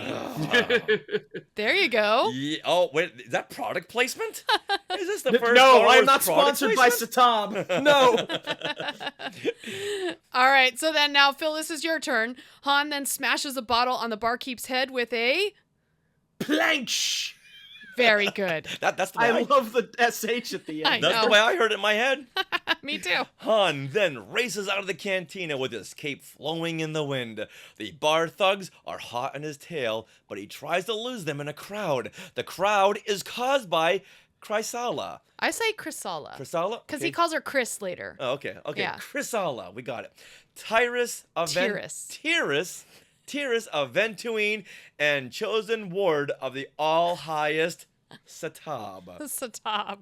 Now, she is being pulled in a white-furred throne, and it's being pulled by a green unicorn. Yeah, clearly. I was gonna say she's very pretty, but I'm also a little distracted by her animal friend here. Oh, like that's a cool design for an alien. Yeah, it really is. It's a really cool, the green and gold. Mm-hmm. Like, it looks like a unicorn because it's got like a little weird horn. It also doesn't have hooves. It looks like it has like flippers or something. Yeah, you're right. Wow. Half horse, half flipper. It's It's a unicorn flipper. It's a seahorse. Oh, there you go. There you go. Now you got it. Let's end the show right here. Thank you. He's here all week, everybody. All right, now, Sarah. Yes. Why don't you go ahead and explain her outfit? You mean Chrysala, Tyrus of Ventuine? Her outfit. I don't dare to. So let's make it safe. And why don't you do it? Take it away. All right. Well, yeah. So she has on a very low-waisted, long red skirt. Yeah, think like Cher low, you know, like that low. And her boobs are held up by some gravity-defying gold rings. Didn't Madonna wear this on tour? I think so. And it looks like it. And these rings aren't even attached to each other like a proper bra. They're just kind of like gravity-defying, kind of holding her breasts up. Also, based on the coloring here, like it looks like she should be flashing us right now. Yes. I was when we flipped to this page and I first saw that panel, I really thought she was topless for a half second, and I was like, "Whoa, okay, there's things there. There's coverings." It's very odd though, because it does look like there's just rings around her breasts, not the whole. It's not covering her whole breast. I didn't notice. Please have that noted. I didn't notice that. Meanwhile, Han's in the crowd like, I must marry her. Leia Organa who? I know what it is. There's just something about a metal bikini. Right? Yeah. All right. Now, on a nearby building, Vetter and another church monk, Phalef, are waiting as the throne passes, and Phalef can drop a bomb right into the smirking she-dog's lap. Oh! Vetter, he's not on board with the violence and wishes they could wait for the fulfillment of the foretelling, which is the prophecy that promises a being with ways and weapons far different than their own, a being who will help lift the yoke of the Satab's tyranny. A being that will help lift me from a puddle that cavemen pushed me into. Wait a second! Yes. The prophecy was very specific on that score. Yeah, that was weird. But until then, they must do what they must do and assassinate members of the royal family. You know what? They push him down in a puddle. You know what? They kind of walked into this. You know what? They have this coming. Don't push someone in a puddle if you don't want to be assassinated, okay? We take home stepped anything on my from new this. shoes. I'm gonna set your house on fire. I'm pretty sure this is exactly how the French Revolution kicked off. Yeah. Yeah. No That's what I kidding. learned in school. Oh my gosh. All right, now Han sees this flipper animal, this seahorse, Yeah. that is pulling the throne, and thinks that a good idea is to hijack the animal in front of the whole town. Because that makes sense. But Han, as established by that bar interaction, Han is never a subtle individual. No. But from the corner of his eye, he sees the bomb being thrown off the building. He draws his blaster and shoots it in midair with a... Shucks. No, that was bad. Zatch? Shatch? Shazatch. Shazat? Shazam. Shazatch, yeah. Shazam. Shazats. Okay. Wow, suddenly that bomb turns into Captain Marvel. Yes! Nice. It's just a bomb with a little cape and a lightning bolt on it. And a boy becomes a man. All right, save my girlfriend. A guard comes at Han with his spear, Uh-oh. ready to strike, when Chrysella declares Han a hero since he just saved her from the insurgents. Also, he has hair. And he has hair, so hey, you know what? He's a hero. Finally, I'm not the only one. We Harrys gotta stick together. Yeah. Han is baffled, but goes along with it. Which, of course, he's going to. Well, yeah. She pledges her undying gratitude and eternal protection of the Satab's hand. Han gets in her very comfy throne and settles in. I'm sorry, Han is surprised at the fact he got called a hero? He shot a bomb out of the air and saved a royal consort. Of course he's gonna get called a hero. And he helped to blow up a Death Star. Yeah. You know, Yeah. look at his resume. All right, then now Chrysalla says, My handsome rescuer and I will get to know each other better. A lot better. Oh boy. Ooh. Oh boy. And Han is like, marry me. I never want to leave. Han's settling back on on her white chase fur- lounge. Yes. Yeah, throne. He's certainly ready for something. I don't know what that something is necessarily, but And right now, Andrew, take notes. To live this kind of life, as they're showing us, all we have to do is shoot a bomb. And That's we right. see one of her hands. Don't know where the other hand Whoa! is. But, come on. Hey, Whoa! come on. Stop that.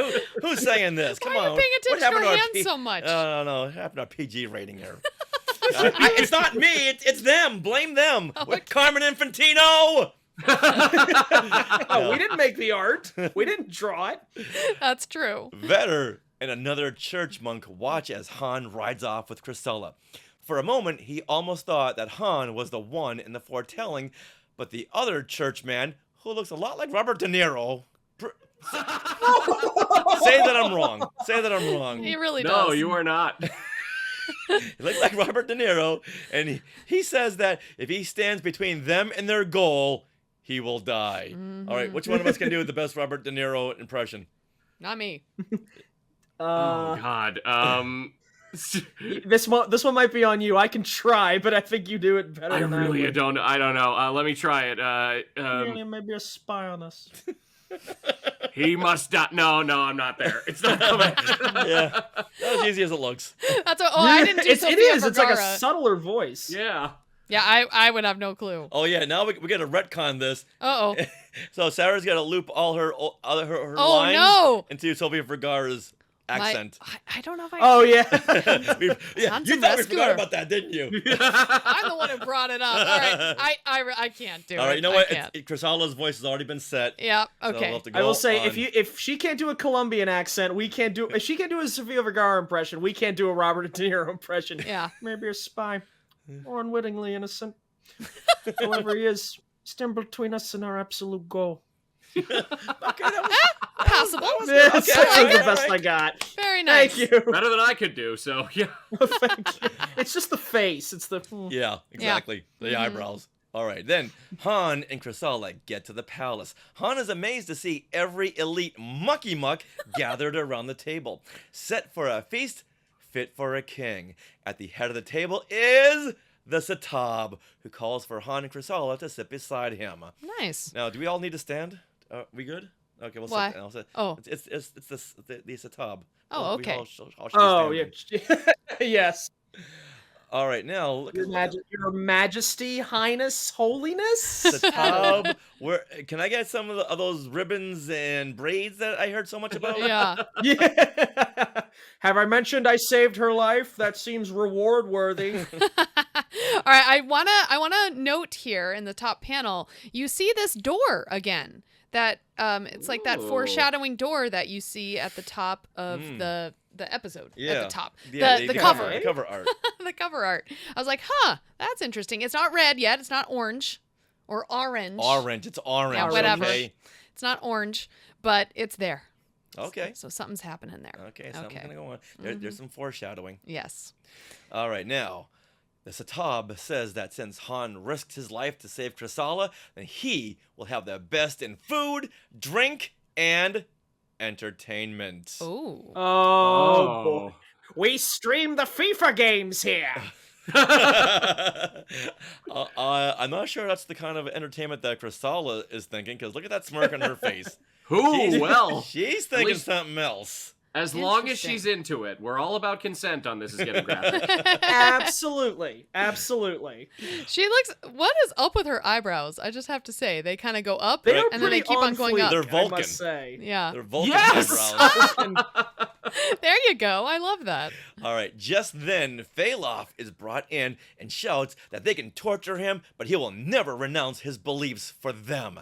But the Satab doesn't want to torture him. He just wants to shake his hand. He puts one hand on a red medallion hanging around his neck and shakes Phalov's hand. Phalov screamed once, but that's all he had time for. Oh. The narration continues, because seconds later, he lay on the floor, muscles slack, teeth yellow, skin drawn and cracked like cheap parchment. A boy of maybe 18 years old, dead of old age. Oh, God, he got Shang Tsung'd. What's that? Your soul is mine. Oh, what see, is- this it brings me. What's that from? Oh, that's Mortal Kombat. Shang Tsung? That's the video game Mortal Kombat. There's a character in Oh. it named Shang Tsung. Whenever he beats an opponent, his thing is he like sucks their soul out of their body. That's like his finishing move. Oh, and man. his catchphrase is him going, "Your soul is mine," as he pulls it out of them. That's amazing. And that's kind of what they look like whenever he's done. They're like all shriveled and old looking. My mind went to Last Crusade. Ooh. When Oh, the yeah, guy yeah. drinks things he the wrong- chose poorly. Exactly. Yeah. And Han's just sitting there like, it's almost like I've seen this in another life. Yeah, exactly. That's kind of why my mind Wearing went there. this hat.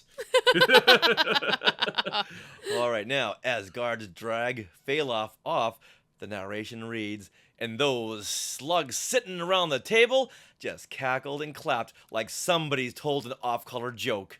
And I see That that dude- guy at the top there has a bit of a drinking problem, a la I was gonna Airplane. say that guy Yeah. cannot handle his wine.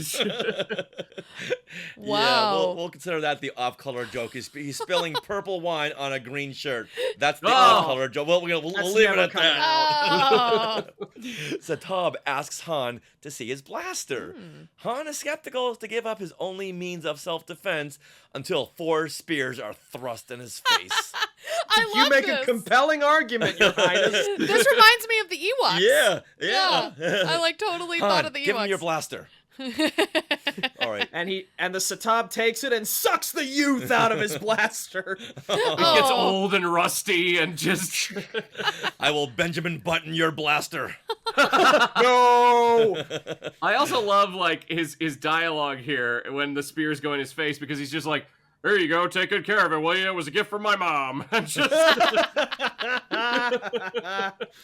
That's All so right. random. Han then notices that another guest is sprinkling sansana on his food, and he thinks to himself, now that I know where it is, I know where it's going to be at this time tomorrow, with me on board the Millennium Falcon. I really appreciate Han narrating this for us. Oh, Yeah. exactly, yes. Yeah. Right? He's doing his podcast. So, that night, Han Oh. sneaks past the guards to find the Sansana. Suddenly, Chrysala pops out of nowhere and freaks him out. I love these panels here. They're so fun, and it almost looks like Han is taking a page from Batman. Oh, very much so. Yeah. That's a Tim Burton More good angle right shading over work. there. Oh, for sure, yeah. Mm-hmm. Yeah, it's really cool. All right. Now, she says, oh, you got to read this line. Oh, you don't no. need to read it like Sofia Vergara. Okay, are you sure? I'm okay. positive. But if you want to, you can. Or, I'm going to default. Read it like Robert De Niro. Yeah, I was gonna say, Chrisella looks like she went through some plastic surgery Yes. between last night and this morning. Yes. Okay. I thought you might come to me, Captain. I'm most flattered. Hey, that was good. Yeah, that was good. All right. Where's Han looking in that middle Whoa! panel? Where's Hans? Where's What he are we looking? talking about? He's not even being subtle about it. Like that eye line is right there. He's not looking into her eyes. I can tell you that for sure. Well, all I know is I feel like this has now become a horror comic because, I mean, look at her face and this top panel here with her eyebrows way up like this. Even and... Spock could be like, okay, calm it down with the eyebrows. Yeah. They're about to crazy. go all the way around, like spinning in place. One thing I will say too is if these are her like it's the night here, so if these are her pajamas, if she's getting ready for bed, she's wearing more than when she went out in public. Yeah, that is she's very less true. Comfortable. Yeah, I guess you can't really wear a metal bikini. No, when you're sleeping. Not that I know, No. okay? Not that I know. Not I'm not know. speaking from experience, but those are Sure, very sure. uncomfortable to wear at night, okay? Let's move on. Now, as Chrisella sees approaching guards, she pulls Han into her room. I bet she did. I want to show Yeah, you. And she says, I want to show you the sunrise from my terrace. I bet you do. Okay, it's night right here, so sunrise is not for another couple hours. What are we going to do to fill those? Let's move on. Yeah. Now, We know how She Han sits him operates. down. They're just playing Parcheesi for the next 6 hours. Well, Han actually says back to her, sunrise. Well, okay, Andrew. Well, okay, go ahead. Andrew, you take this next Han Solo line. You got the Harrison Ford voice. The sunrise line. Got it. Sunrise, but the sun won't be up for another 6 hours. I know. She says. Okay, now this is what I was referring to at the beginning of the segment here.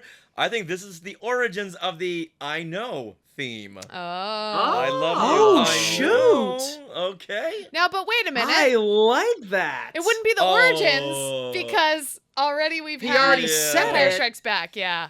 Yeah, well, this is Yeah. the continuation. Continuation. of Yes. the Yeah, I know. as theme. There they're you go. becoming iconic. Yes. Yes. Well, Yeah, well, he heard that and he was like, wow, that's really cool. I should say that to a woman someday. I bet she'll be really into it. Oh man, I already did. Yep. the origins of a female saying it to Han. Yeah, there you go. Yeah. There you go. That's what I was referring to. Perfect. I'll change it in the notes.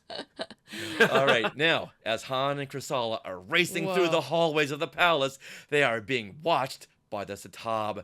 He watches them through the Shadeshine, which enables him to see a Oh. projected image of them.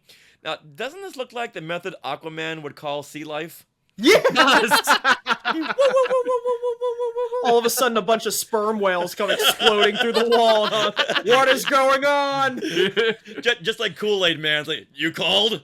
Oops, sorry, boys. No, it was another method. I was, you guys go back, okay? I was doing something else. Now, I do have to say, like, this page turn is, like, very jarring because it doesn't look like the rest of the comic. You know, you got all these reds and stuff, but and then all of a sudden it looks like something from Vertigo. Yeah. Coming out there. Yeah. If Aquaman had vertigo, Yeah. it would look like this. Exactly. Now, my question is, what does the Shadeshine actually do? Is it What? just a crystal ball, or is it kind of more than that? You know what? We got to keep reading. You know what? You'll see soon enough. But we Ooh. kind of got a little hint of what this Shadeshine can do, and it ain't pretty. All right. Oh, God, okay. Now, the Satab tells his assistant Plodget. Now, what do you think this guy looks like? This green guy? Oh, the Swamp green Thing. I was gonna say he kind of looks like a He-Man villain.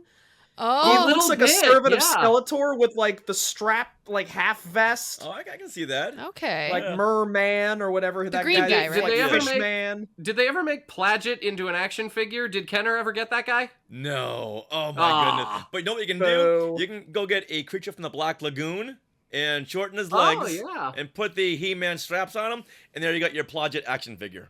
Done. Take notes, listeners. All right, then Plodget says that he may be the perfect candidate for the next one.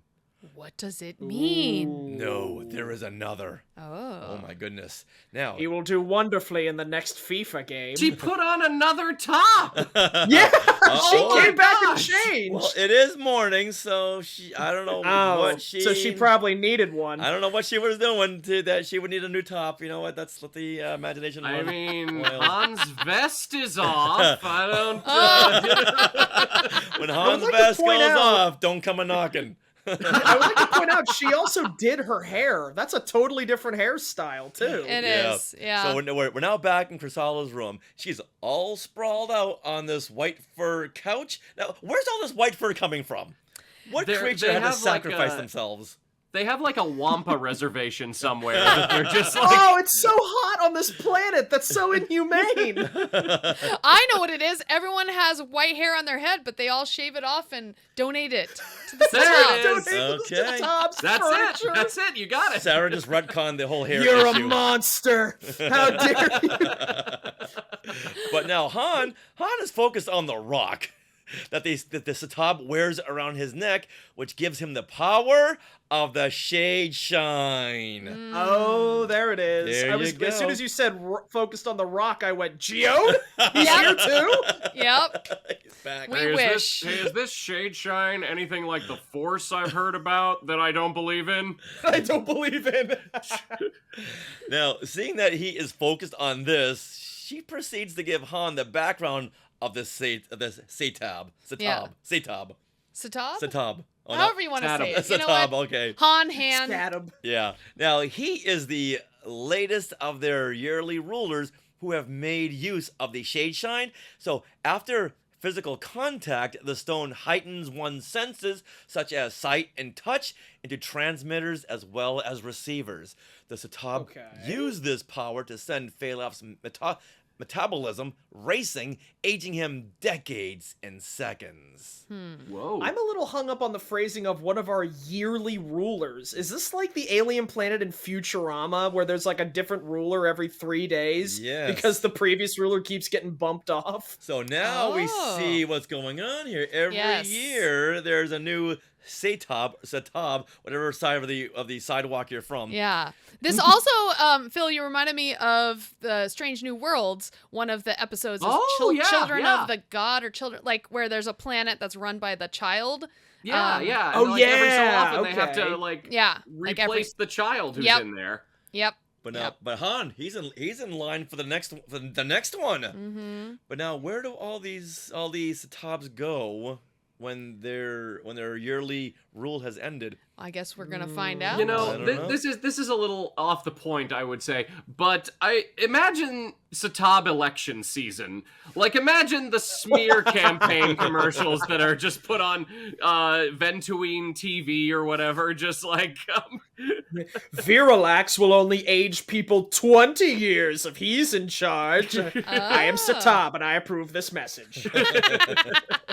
So then Han asks her, so why do you stay with him? Yeah. And she tells him that she was just a poor peasant, and all she has to do is give him companionship. In cute little outfits, I guess. Now we don't ever see her green heels though. I'm a little upset about this. Hold on, we're not at the end right now. Okay. Wait, hold on, we have another 60 pages to go. Now, later on, the Satab takes Han, Chrysala, and the others out to see some of the local sites. They stop at a cavern where the Satab wants to show Han something he might find educational. What does Han have against using stairs? Why is he always scaling and climbing things? Because apparently he wasn't supposed to be out of his apartments. There was a guard there. Yeah, so he's like Aladining this. Yes, yes. The worst guard on Ventuine. Hey, Mr. Solo, you still okay in there? You sure is quiet. Gotta eat to live, gotta steal to eat, tell you all about it when I got the time. just jumping off the thing. I love it. Womperat! All right, now Nice. they come upon several workers cutting through the rock walls with mineral tools. The Satab wants to show Han something a little further and tells Chrysala to stay back. Oh, this can't be good. This can't be good at all. No. Yeah, No. he signals Plodget, who throws a switch, which releases a large purple monster. So A giant purple people eater. imagine a really angry Grimace. You all took my shakes. Now, Grimace, is Grimace from McDonald's. McDonald's. He's he has one of the McDonald's. original okay. characters Wow. in the McDonald family. He's so funny. All right. He's making a comeback. So I guess he's having like a 90th birthday. So now everyone is Grimace crazy again. Absolutely. He looks good for his age. He does. All right. Well, Han needs to take matters into his hands now because he's always there saving the day, right? He's got to be a hero. So he throws a spear, and we turn the page, and the spear cuts through a stalactite, which then sends it dropping into the Grimace's neck. Oh, so that's where Luke got the idea in Return of the Jedi. There you go. Yeah. Yeah. This was like an unnecessary step. Why not just hit him with the spear? That's what I thought. So yes, I was reading this comic, and I looked at this page, and then I looked at this page, and I'm like, wait, what happened? And I had to go back because it's on a page turn that he throws the spear, and then the spear hits its target, and I don't like that. I don't like how it was an odd choice. Right, but Don't worry, guys. I'll take this guy down. And he activates a mouse trap, which knocks over a series of dominoes, which throws a ping pong ball onto a cup, which weighs down. Yes. Which slings a candlestick at the stalactite, and I'm a Rube Goldberg. This thing. Now, with how good that throw was, is Han going to be trying out for the Galactic Olympic team anytime soon? Because he could be like a heck of a javelin champion right here. Well, he will now. I'd watch those Olympics. I would too. That's so awesome. know what we need to do? Get that Rancor scene from Return of the Jedi. Yes. And as Luke is looking at the skull, we cut in these pages. Yeah. That's Wait it. A minute. So there you go. I remember what Han say. was saying. Mm-hmm. It cuts back to Han in Jabba's palace, just rookie move. Yeah, just imagine, because remember, Luke, Lando, and 3PO are all listening to this narration, so he's just like, and then I picked up a spear and did a really dope move where I threw it through a stalactite, and it just slammed right into this giant purple people eater. Trust me, it looked awesome. I can't stress enough how sick this was. All right, now the Satab is pleased at Han's survival skills. He now believes they found the perfect choice for the next Satab. Uh-oh. The Satab claims that Han Solo will be a good choice to replace him. But look at him. He's got hair. He cannot properly represent the interests of Ventuine. He hasn't shaved it for our furniture yet. Blodgett, go get my Gillette. All right, now. I am Satab, and I approve this message. A worker spy hears this and reports to Vetter. Vetter tells the council that they have to end the evil reign before the change of power tonight. Tonight. Dun dun dun! Whoa! It always has to be that night. Yeah. Right. Now, what were It they can't gonna, be in a week. What were they going to do if Han hadn't shown up? Did he have a backup Satab? Was it going to be Plodget or whatever? Or... Hey, Plodget, guess what? Good news, bad news, Plodget. You're bald, you'll do. Yeah. That's a very good question, though. Yeah. And why does the change of power have to be tonight? Because, for dramatic purposes. Oh, okay, I get it. So that night, Han is summoned to a ceremony where the Satab and a bunch of hooded acolytes are waiting. Ooh. Oh, coming back to the acolytes. Yeah. The Satab tells Han that after the courage he showed in the cavern, he proved to be a worthy participant. Therefore, he is sharing the wonders of the Shadeshine with him. Ooh. But first, they must deal with some uninvited hooded guests. And Vetter and one of his monks are one of those hooded acolytes. Oh, no. No. Caught in the act. Now, can you tell, okay, we got guys in purple robes and guys in red robes. Is the red robes the infiltrators? I was gonna say, these guys saw a group of purple robes and went, "Oh man, yeah, the invoice said red." Dang it, Ventrilius! You said there would be red robes. So clearly, this guy's standing out. Yeah. Yeah. Just act casual. All right, then Chrysella shouts, "No!" and grabs Han's blaster. and Han says to himself, Chrysella, she's gotten a hold of my blaster. Not that she knows how to hit anything with it. Come on, Han.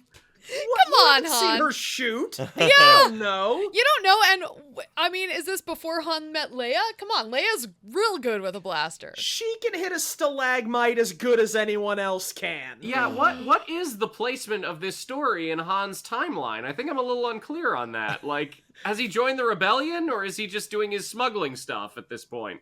It would make sense that it would be before Star Wars. Yeah. Because having seen what Leia can do with a blaster. Right. Now he's looking at a That's woman true. being like, "Oh, you can't shoot. You're a woman." It's like, "Come on, Han. Slap, slap, slap."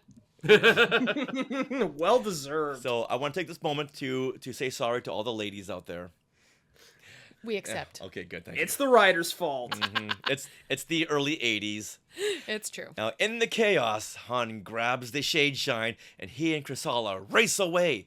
The Satab witnesses this and knows he will have to deal with Chrysalla most severely after he's dealt with that alien fool.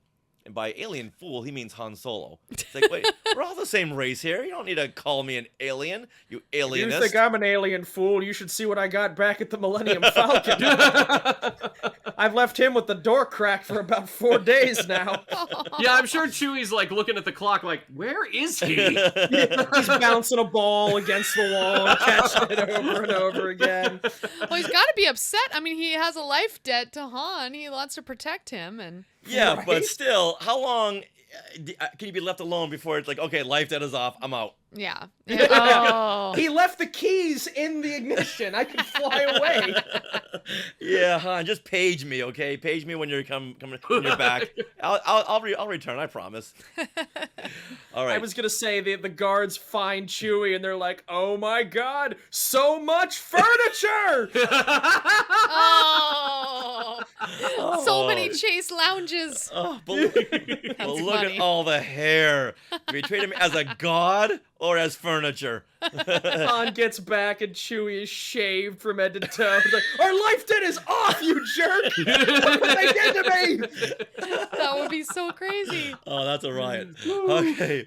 All right, so it's funny to us, it's not to Chewie. No. All right, Han then tells Chrysalla that he's going back for the Shadeshine Stone since it'll bring him a higher price than all the Sensana on the planet. Now, There it is. yeah, so I think this is before Star Wars. 'Cause Yeah. he's reverting back to his old smuggler days. Yeah. Right. Yeah, this is not the Han Solo that just saved the galaxy. Right. This So is that's a good the question. one big score Han Solo. Right, Yeah. exactly. Okay. Chrysalla Plus, tells... I mean, if I don't get anything from this, I'm gonna have to go back to work for Jabba the Hutt, and no good can come of that. No. Spoiler alert, that doesn't work out well for me in the future. Chrysalla tells Han that the Shadeshine Stone takes a terrible toll on anyone who touches it, and eventually they burn out, which is why the Satab has to find a successor. Well, he only has a matter of hours now. All the previous Satabs have gone into suspended animation with the hopes that the effects can be reversed. And this is Han's fate if he takes the Shadeshine Stone and becomes the new Satab. Wow. So even if he Okay. touches it, If right? he touches it, then his life is cursed. Ugh. So he can't touch it, okay? So remember that for later on. I don't want to question the culture of Ventuine, but when the first Satab realized what the stone could do, why didn't he just smash it? That's a very Because good question. it brings a lot of power, only for 365 rotations. Right. I suppose. I think the cons outweigh the pros on this one, but that's just me. I mean, imagine him finding out on day 365, like, he just, like, keels over and somebody comes in like, "Oh no, Satab! Ooh, shiny! Oh!" And I'm locked in. Yeah. Yeah, then the new guy's like, "Hey, Bob, come here for a second. Plodget, come over here. Touch this." Yeah. Put her there, buddy. Ah, gotcha. Yeah. It's yours now! Runs off. Sucker. Well, I think the whole point is they're naming a new Satab who will try to analyze and figure out a way to reverse this thing. Okay. Yeah. Okay. So that's still keep why. the power. You and Right. your darn logic. Well, that's what they explain in the comic. I'm only saying that. No, that makes sense. Right, Yeah. right. All right, but Han, he needs a couple of seconds to take all this in. This Yeah. is way too much information and exposition. All right, but before we move on to the next page, I have to zoom in here to the top left panel where Chrysala's There it outfit is. here There it is. really looks like Leia's metal bikini here. So Now, here's a question. You said this came out in 1982. yes. So, more likely than not, George Lucas and his crew were well in the throes of filming Return of the Jedi. So do you think somebody picked this comic up off the rack, looked at this and went, is somebody leaking things? What's going on? I know it was you.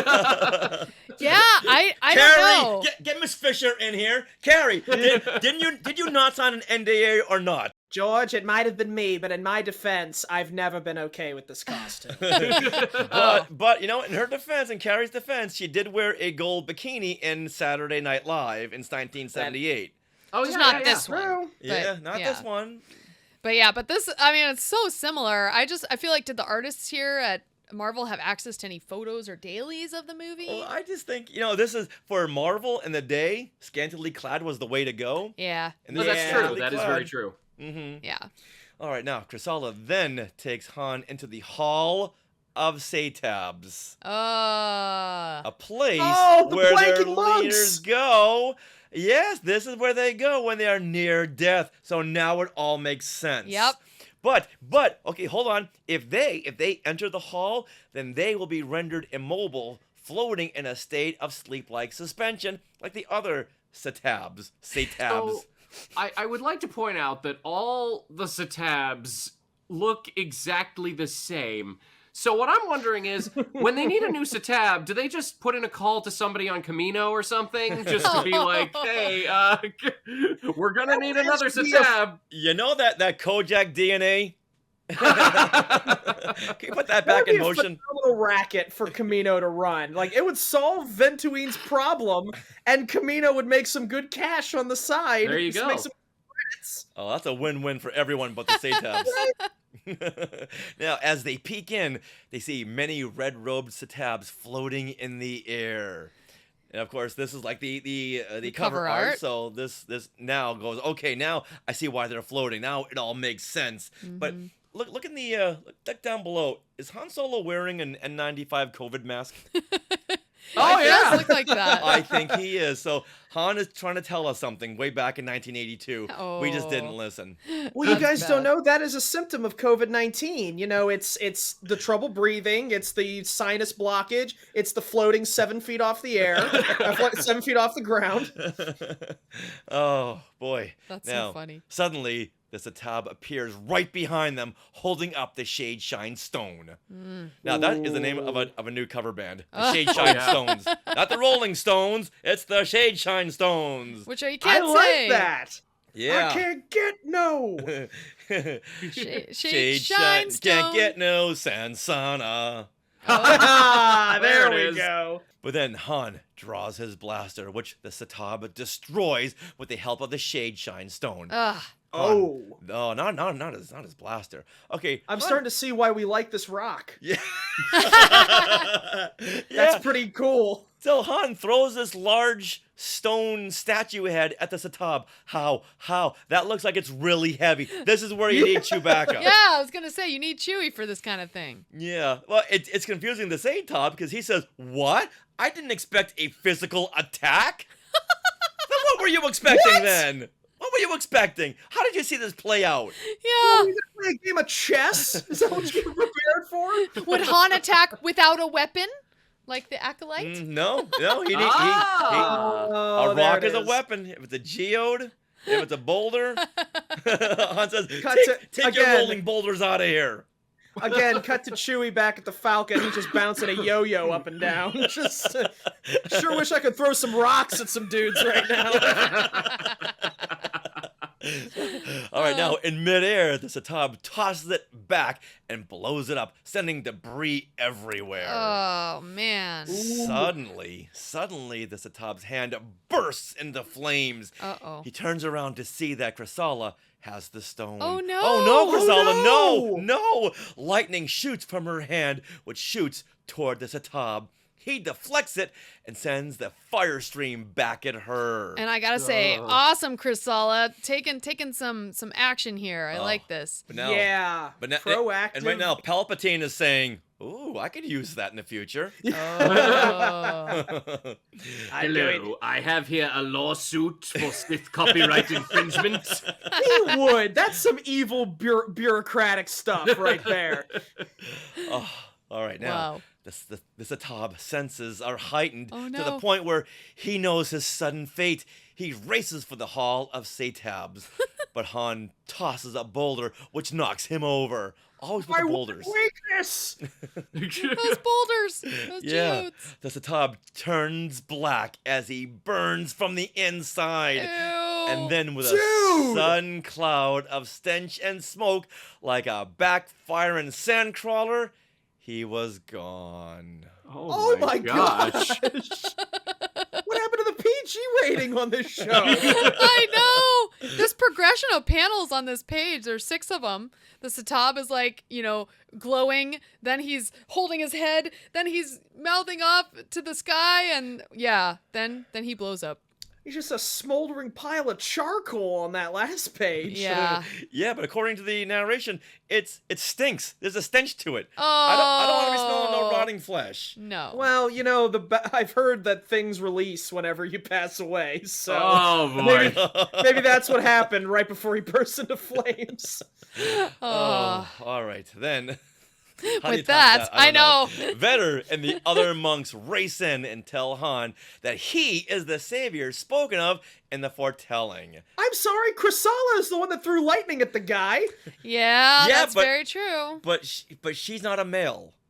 Oh, apologies to the female Skywalkers again. Very, Yes. we are very sorry. Okay, it was the early 1980s. Shouldn't have been done then. Shouldn't be done now. No. All right, now Han wants to celebrate that'll keep the whole planet hungover for a week. Nice. Didn't we all do that in college? Yes. However, Chrysala, she cannot go. She touched the Shadeshine, which means her fate will be like the Satab. And if she doesn't enter the suspension chamber, she will ultimately die in agony. There is no room to prolong the parting, and before she kisses Han, she promises that she will dream of him long in her slumber. So, if Chrysala is entering into the suspended animation chamber at this point, we're essentially toppling the entire government of Ventuine at this point. So, Yeah. Yeah, so Plodget, guess what? You're up, buddy. Okay, this is what I don't get. She should have 365 days to use her power and do Exactly. stuff. And she's like, "Nope, I'm gonna enter the chamber now." I don't understand. What they don't tell her is she has to shave her head first. Oh. Yeah. Before you enter the chamber, here's a bic. The ladies' room is just down the hall. I hate this planet. Oh, she walks then into the chamber, and the large door is closed with a crack-like sound of a breaking heart. That was very poetic. Yeah, very. Han. That is tragic. That's oh, my heart is breaking right now. That really got to me. That's very poetic. I like it. Han then heads back to the Falcon to make this record of his adventure and says that Vetter gave him the Shadeshine for safekeeping. Whoa! Whoa! What? Does that mean he had to touch it? What happened there? Yeah, I don't see Han wearing gloves with this. No. Exactly. I hope he did. But then Vetter says, Han, you'll know what to do with this. Okay. No, he won't. He wants to sell it. All right, but Han is on the up and up here. He's learned from all of his experiences because he puts the Shadeshine in the Falcon's thrust tubes when he blasts away, and the stone is vaporized. Oh, it's good. Vaporized, Yep. which ends the Satab's micro-minded reign. There you go. So there you go. So are the monks just like a democracy now, or? That's a very good question, and one that this comic does not answer. Vetter walks out of the Satab's palace just like, all right, everybody, we're going to be making some changes around here. This is now a theocracy. Rule number 1, red robes are in. Yep. Yeah, and everyone must now grow their hair back. Everyone, even you, Kojak. There you go. Yes, I like this new ruler. Yeah, maybe we'll take Chrysala out of the chamber of suspension and leave the other guys in there, and let's roll that purple people eater in there with them. It'll take care of itself. There we go. Yeah, maybe he didn't die in that stalactite piercing of his jugular. Oh. Side note here, when Han gets back to the Falcon with this weird gem that probably he has wrapped up in something or whatever so that he doesn't touch it or whatever, what did Chewie think? Like, did Han tell him anything about this, or did he just go, we're gonna put this thing in the engine right now, Chewie, otherwise I'm gonna die in a year? And Chewie's like, hey, can I see this? Chewie, no! Chewie, no! Don't do it, Chewie. All right, now we are back to the present day with Luke, Lando, and 3PO, and Vetter, he's there too, and Vetter turns off the recording of Han's voice. Suddenly, Luke, with a now very coiffed hair and very long eyelashes. He's incredibly pretty on this page. Yes, he is. He hears incoming boots on flagstone and comes up with an idea. Right then, stormtroopers rush into the palace. A voice comes from a darkened room. If you want us, Bantha Breath, then come get us. Is that Luke? Yes. Ah. Now, if these stormtroopers, if they saw Home Alone, they would know this is a trap. You guys give up, or you're thirsty for more? On the corner, there's a bunch of miniature cars on the ground that they all paint buckets, broken Christmas tree ornaments. Yeah. Don't worry, guys. Captain, I'll get them. All right, now 2 troopers enter and suddenly feel woozy. The 3rd trooper declares, "Holy crud! I ain't going in there." I love this. Yeah. I love this so much. This one trooper. Yeah.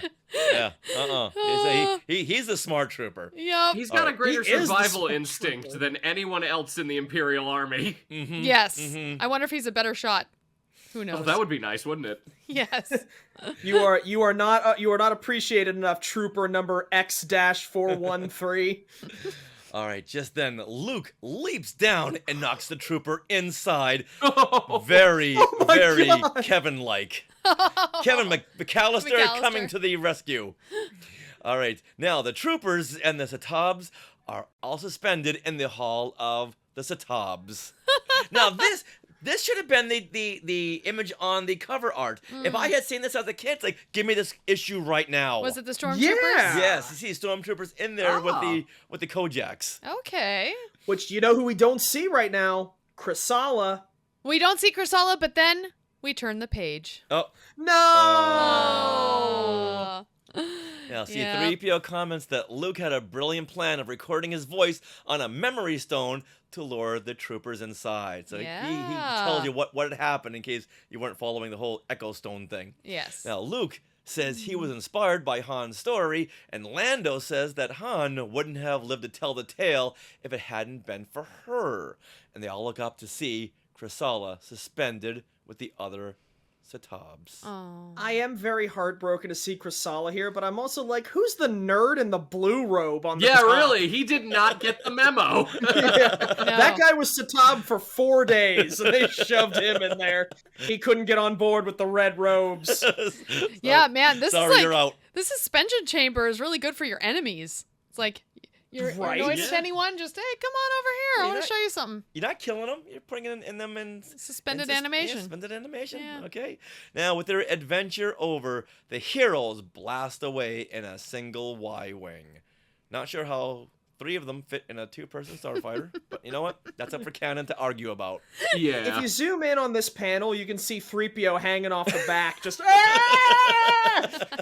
It's about the same level of respect they give him usually, so yeah. Right. Very true.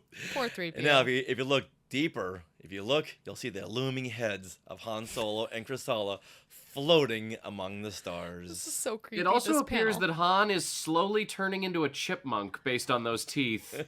Yeah. And he's also turning into one of the Osmonds with his big giant collar. Although they leave without obtaining the Shadeshine, they do leave with a special feeling of having had their lives touched once more by an old friend and by a new one. The end. I just want there to be one more page, and it's just a single shot of Han in carbonite. Oh, just in case you forgot where he was. I'm sure wherever Han is right now, he's smiling down on us. Oh, nice. All right. With that, let's now talk about our favorites in this issue. Okay. Yes. Okay, so let's go with Andrew's name starts with an A and Phil starts with a P, so we'll go with Andrew first and then alphabetical Phil. order. Love it. So All favorite right. panel. What's your favorite panel in this issue? My favorite panel is undoubtedly the splash page where they walk in on the giant gold statue of Han, and just him standing there in that Superman pose, the framing of everything. It's a great, great page. I love it. Carmine Infantino did some good work with that one. Love it. There you go. That's the one. There we go. Asking you shall cool. receive. Yeah. All right, Phil, what is your favorite panel in this issue? My favorite panel, it's actually kind of a series of panels, but as horrifying as it was, I kind of really liked the Satab's final death at the end. I love this grand dramatic, like, no, the stone! And his stumbling, arms up, head in his hands, and then finally bursting into flames. It's a good, like, it's a little violent for Disney, but it makes me think of like Dr. Facilier in Princess and the Frog. How am I ever going to pay back my debt? And it's this big like ramp up until finally he gets sucked down through the portal. That's the kind of the vibe I get from this. So it's a good big dramatic ending for a villain. I like that. That's a good choice. All Richard, what about you? I'm going to go with, on page 36, we see Luke, Lando, and 3PO looking into the hall of Satabs that now include the Stormtroopers. Why wasn't this the cover art? No, That is good art. I bought the issue irregardlessly. Right. But still, had I seen this, maybe I would have read it instead of looking at the pictures. True. All right. All right, Sarah. Yeah, for me, I really like page 31 when Chrysalis decides to fight back. And I just love the movement on this panel and how, she and the Satab are like trading barbs over here, and she's got her lightning bolt, and it just looks really cool. And she's got the she looks like Wonder Woman, I think. Okay, I can see that. I like it. All right, now let's move on to the favorite line of dialogue or narration. And Phil, let's start with you this time. I think the one that really sticks out to me is I love, wait, that's Han? Han Solo? For the exact reason we talked about, which is, how many other Hans do you know?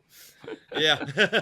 That really stuck with me. It's just like, wow, Luke, come on, buddy. Like, how many Hans have you met, especially on somewhere like Tatooine? Well, I mean, you have to remember Hans Olo, who we met in the Netherlands. Yeah. All right, Andrew. So, I don't know if it was one that we read in this initial thing, but when I was reading it, it was on the page like right after when Vetter shows up and is talking about, oh, that's Han Solo, the savior of our planet. And Luke says something to the effect of, why do you have a statue of Han, the famous smuggler turned rebel hero?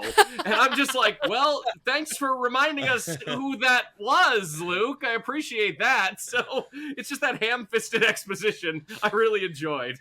Yeah, and all characters will look at the readers like, is everyone on the same page now? Are we all good? Yeah. Yeah. We're all good? Okay, Looking good. out at the listener. I know in '82, Star Wars was like on the periphery. It's like, Star Wars, what now? Oh, there's a new Star Wars coming out, Revenge of the Jedi. No, it was still on top of everyone's minds. Yeah. Oh yeah. All right, Sarah. All right. For me, let's see, the favorite line of dialogue or narration. Okay, you know what? I'm gonna have you go first because our next ones tie into each other. So okay, you go first. All right, I'm gonna go to page 28 when Han says, "And I saw Satabs, hundreds of them, all floating like ugly stars in a nightmare sky." That's a good line. Yeah. That's very Ugly poetic. stars in a nightmare sky. That's such a heavy metal lyric. Oh, Now, yeah. I can see Harrison Ford looking at this going, all right, guys, at Marvel, you can type this, you just can't say it. Yeah. Exactly. Yeah. Well, speaking of that, my favorite line of dialogue or narration is on page 2 when C-3PO is saying, "I do apologize, Master Luke, but my mobility circuits just weren't designed for hairbreadth escapes." See, you can say that, I can't. Hairbreadth escapes. Why do we take you anywhere? Yeah, right? We left Han left Chewie behind, but we brought you. I just think that was so. It made me laugh out loud. I was reading this comic and I just laughed out loud. So Even my Anthony favorite. Daniels would be like, no, I ain't saying that. 3PO would never say that. All right, so Richard, this ties in. Okay, so your most non-Star Wars moment. What's your most non-Star Wars moment? I'm gonna go to the same page. Don't turn it. Okay. This is when C-3PO apologizes for his lack of mobility, since his circuits weren't designed for hairbreadth escapes. That's my most non-Star Wars moment in this issue. So you can see how this marriage works. Yeah. The yin and the yang. That's true. I love that. All I right. love that. So what is your most non-Star Wars moment? Okay, mine would be on page 7 where we first see Han Solo dressed in his green with the Scarecrow hat on. And he looks like the Scarecrow from The Wizard of Oz. Come on. Look at that. Okay. We do this on our show all the time where I'll accidentally predict the future in comics, too. Yeah. Yeah, you did it. You did it. This is That's totally so the Scarecrow. good. Nice. Wow. All right, Andrew, what is your most non-Star Wars moment? Okay, it's gonna be a little bit weird here, but the whole time I was just thinking, is the Shadeshine connected to the Force in any way? Because it seems to be giving a lot of the same kind of Force effects, you know? Like throwing things around, or shocking people, or I guess draining the life out of people if you include like video games and stuff like that in here. So I guess like the fact that the Shadeshine was in no way related to anything else in Star Wars and was just kind of its own little thing, that's what I would have to give it to, in all honesty. Okay, that works. Yeah. Definitely. I'll buy that. Okay. I really thought that was kind of tied into the Force myself. I was like, this feels odd that this is just a random magic stone. Yeah, yeah. All right, Phil. Did you have any? Tied into yours a little bit, Andrew. Okay. Mine is the moment of, and I haven't played a ton of the games, so you mentioned this might be in the games, the moment where the Satab sucks the life out of an 18-year-old boy. It's just like, there's some brutal things that happen in Star Wars. I'm not debating that. Right. But to see this like 18-year-old rebel grabbing him by the neck and just draining the life away from him, turning him into the shriveled husk, that really felt like, oh my god, this has gone beyond Star Wars. I make the Mortal Kombat joke. I'm like, this is some Mortal Kombat stuff right here. This has gotten very violent. Yeah, we'll leave it to the Indiana Jones franchise, but keep all that out of Right, Star Wars. The yeah. age progressing within seconds out of Star We Wars. get lightsabers, but nothing like that. Yeah, I mean, like, there are, and again, this is connecting to, like, the video games I mentioned before. One I'm thinking of in particular, Knights of the Old Republic. There is a dark side force power in that game that's called, like, Drain Life or whatever. So, like, a Force user is able to raise their hand and, like, this orange light comes out of it and, like, heals them, but, like, causes damage to the opponent. And so it's in Star Wars, kind of, but this isn't connected to the Force. We've established this. Yeah. This is something totally different. Totally Wow. out of the mystical realms of the Yeah, Force. definitely. The Yeah. Shadeshine is its own thing. In fact, this whole planet had like stones, minerals that like did things when you touched them or touched other minerals to other minerals. So it was a very interesting idea for a planet. But the planet Ventuine's just a wacky place. Yeah, it's like there's Tatooine and Ventuine. Yeah. Yeah, I'll take my chances on Tatooine with twin suns. Yeah, I'll take the desert over maybe stumbling into a suspended animation chamber. Yeah, don't Benjamin Button me. What's in here? Is this a supply closet? Just float away. We lose more custodians in the Satab's palace this way. There's like all the Satabs, and then just a janitor floats by. A suspended animation mop and bucket, just like Oh, Steve, I thought you quit. And he has that look like, oh. Out of his face. To tie into Aunt May. Oh, what about it? At the end of Spider-Man. Oh, at the end of Spider-Man Homecoming. Yeah. What the Yep. So when it's released, he'll finish the word. I got it. Yeah, there you go. Oh boy, this Kusala, comes out of the chamber. At last, we former Satabs are no longer bound by the Shadeshine and will bring gloriousness to a new Ventuine. Steve, can you get on mopping up the one puddle for Miles? Yeah. You've had the year off. Get back to work. All right, guys, this has been nothing short of a fantastic time. Yeah. And we're so happy you were able to join us. This has been we had an amazing time with you guys as well. Thanks so much for having us on here. I don't know when we've laughed this much. I know. Doing one of these issues of classic Marvel Star Wars comics. Now, if the Skywalkers want to reach out to you and listen to your show, how do they reach out to you, and how do they listen to This Is So Graphic? This is Getting Graphic. So you can find This Is Getting Graphic on your podcatcher of choice. We're on Apple Podcasts. We're on Spotify. You can find us just about anywhere. You can also find us on social media. We're on Facebook. We're on Instagram under This Is Getting Graphic. And we're on Twitter /X/ whatever it is this week on This Graphic Pod. And you can also find a lot of our stuff over on our TikTok, also at This Is Getting Graphic. I'm particularly proud of our TikTok. I like to consider it kind of our best of gallery of jokes from across a couple episodes that have really made us laugh. Just split up into like 30 to a minute and a half long clips. So that's a great way we like to make to reach out to people, give them a little snippet of what we do, and hopefully that draws them to listen to the full episodes. Perfect. Yeah, we'll be following you guys on all those socials. Yeah. Thank you. I got my night set. I can listen to all these episodes that you were telling us about earlier on. Well, there you go. Yeah, fun. I will warn, since this is a PG show. On our show, we do occasionally use some colorful language. But other than that, we're pretty open when it comes to like graphic novels and stuff. All right. Yeah, that's good to know. Yeah. Awesome. All right, now let's take a hairbreadth escape from classic Marvel Star Wars comics Star Wars Annual issue number 2. Yay. With and everyone say goodbye with a forp. Forp. Forp. Forp.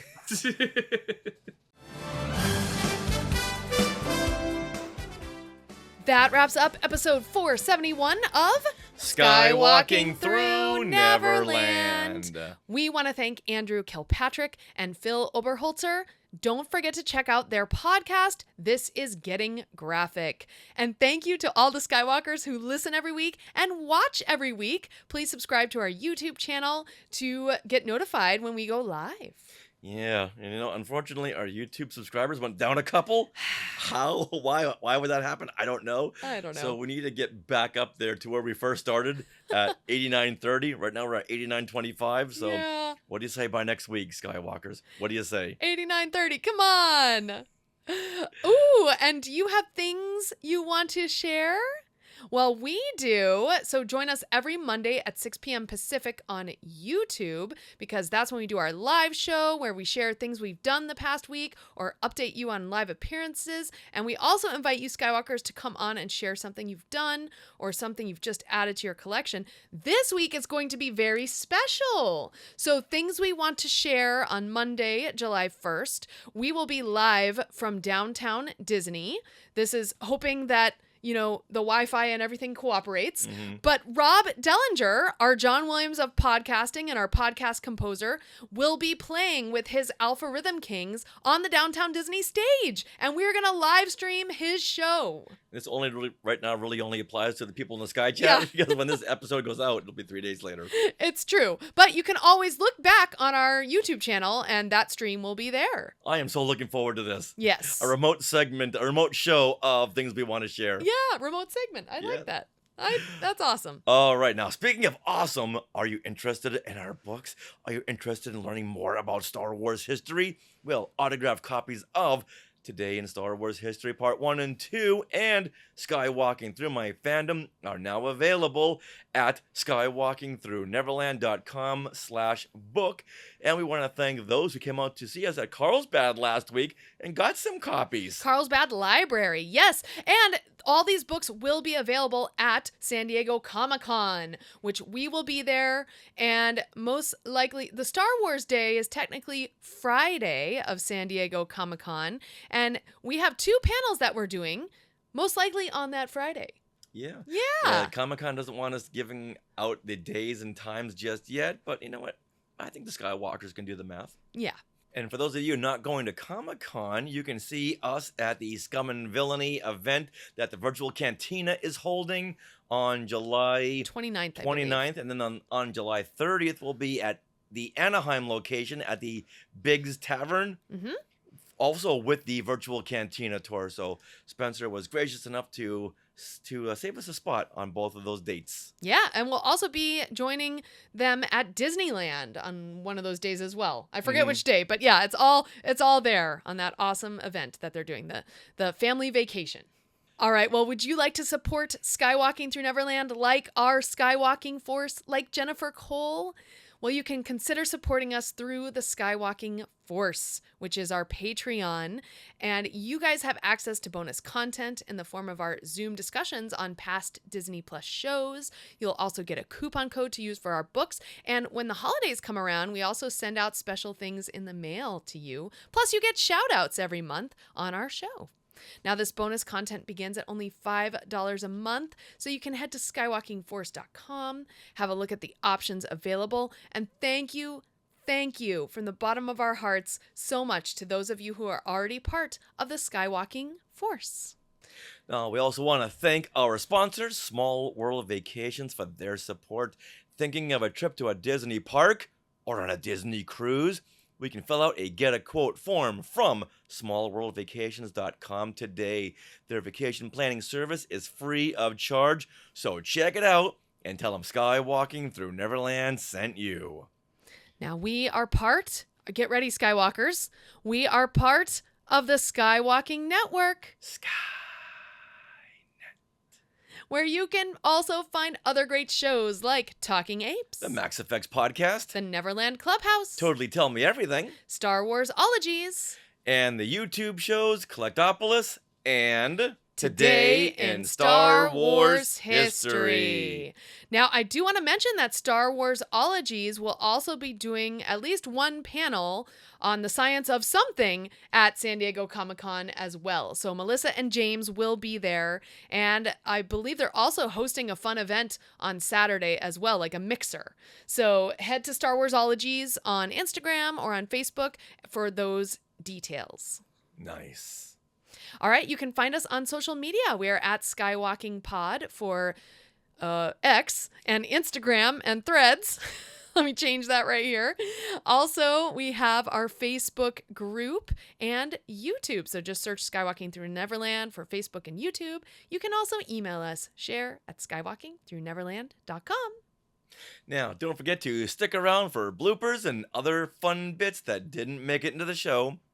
And always remember to save a place in your heart for Jennifer Cole.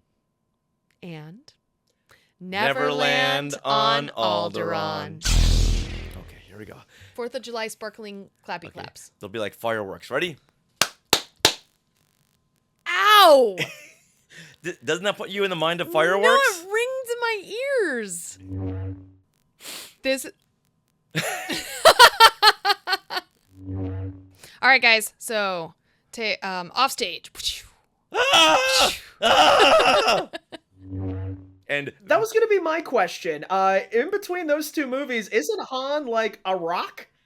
Like, yeah, is it 39 pages of him just of him like every once in a while, easy book to make. We'll just cut back to you, Han. Han, what do you think? Good take, Han. Now at some point, Jabba's just like, please stop looking at him, and shoves the camera away.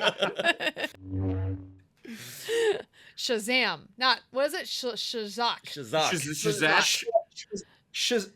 God, what was it? It was like SCH Schlazat? Was it something like that? Something close to that, I think. Yeah. Yeah.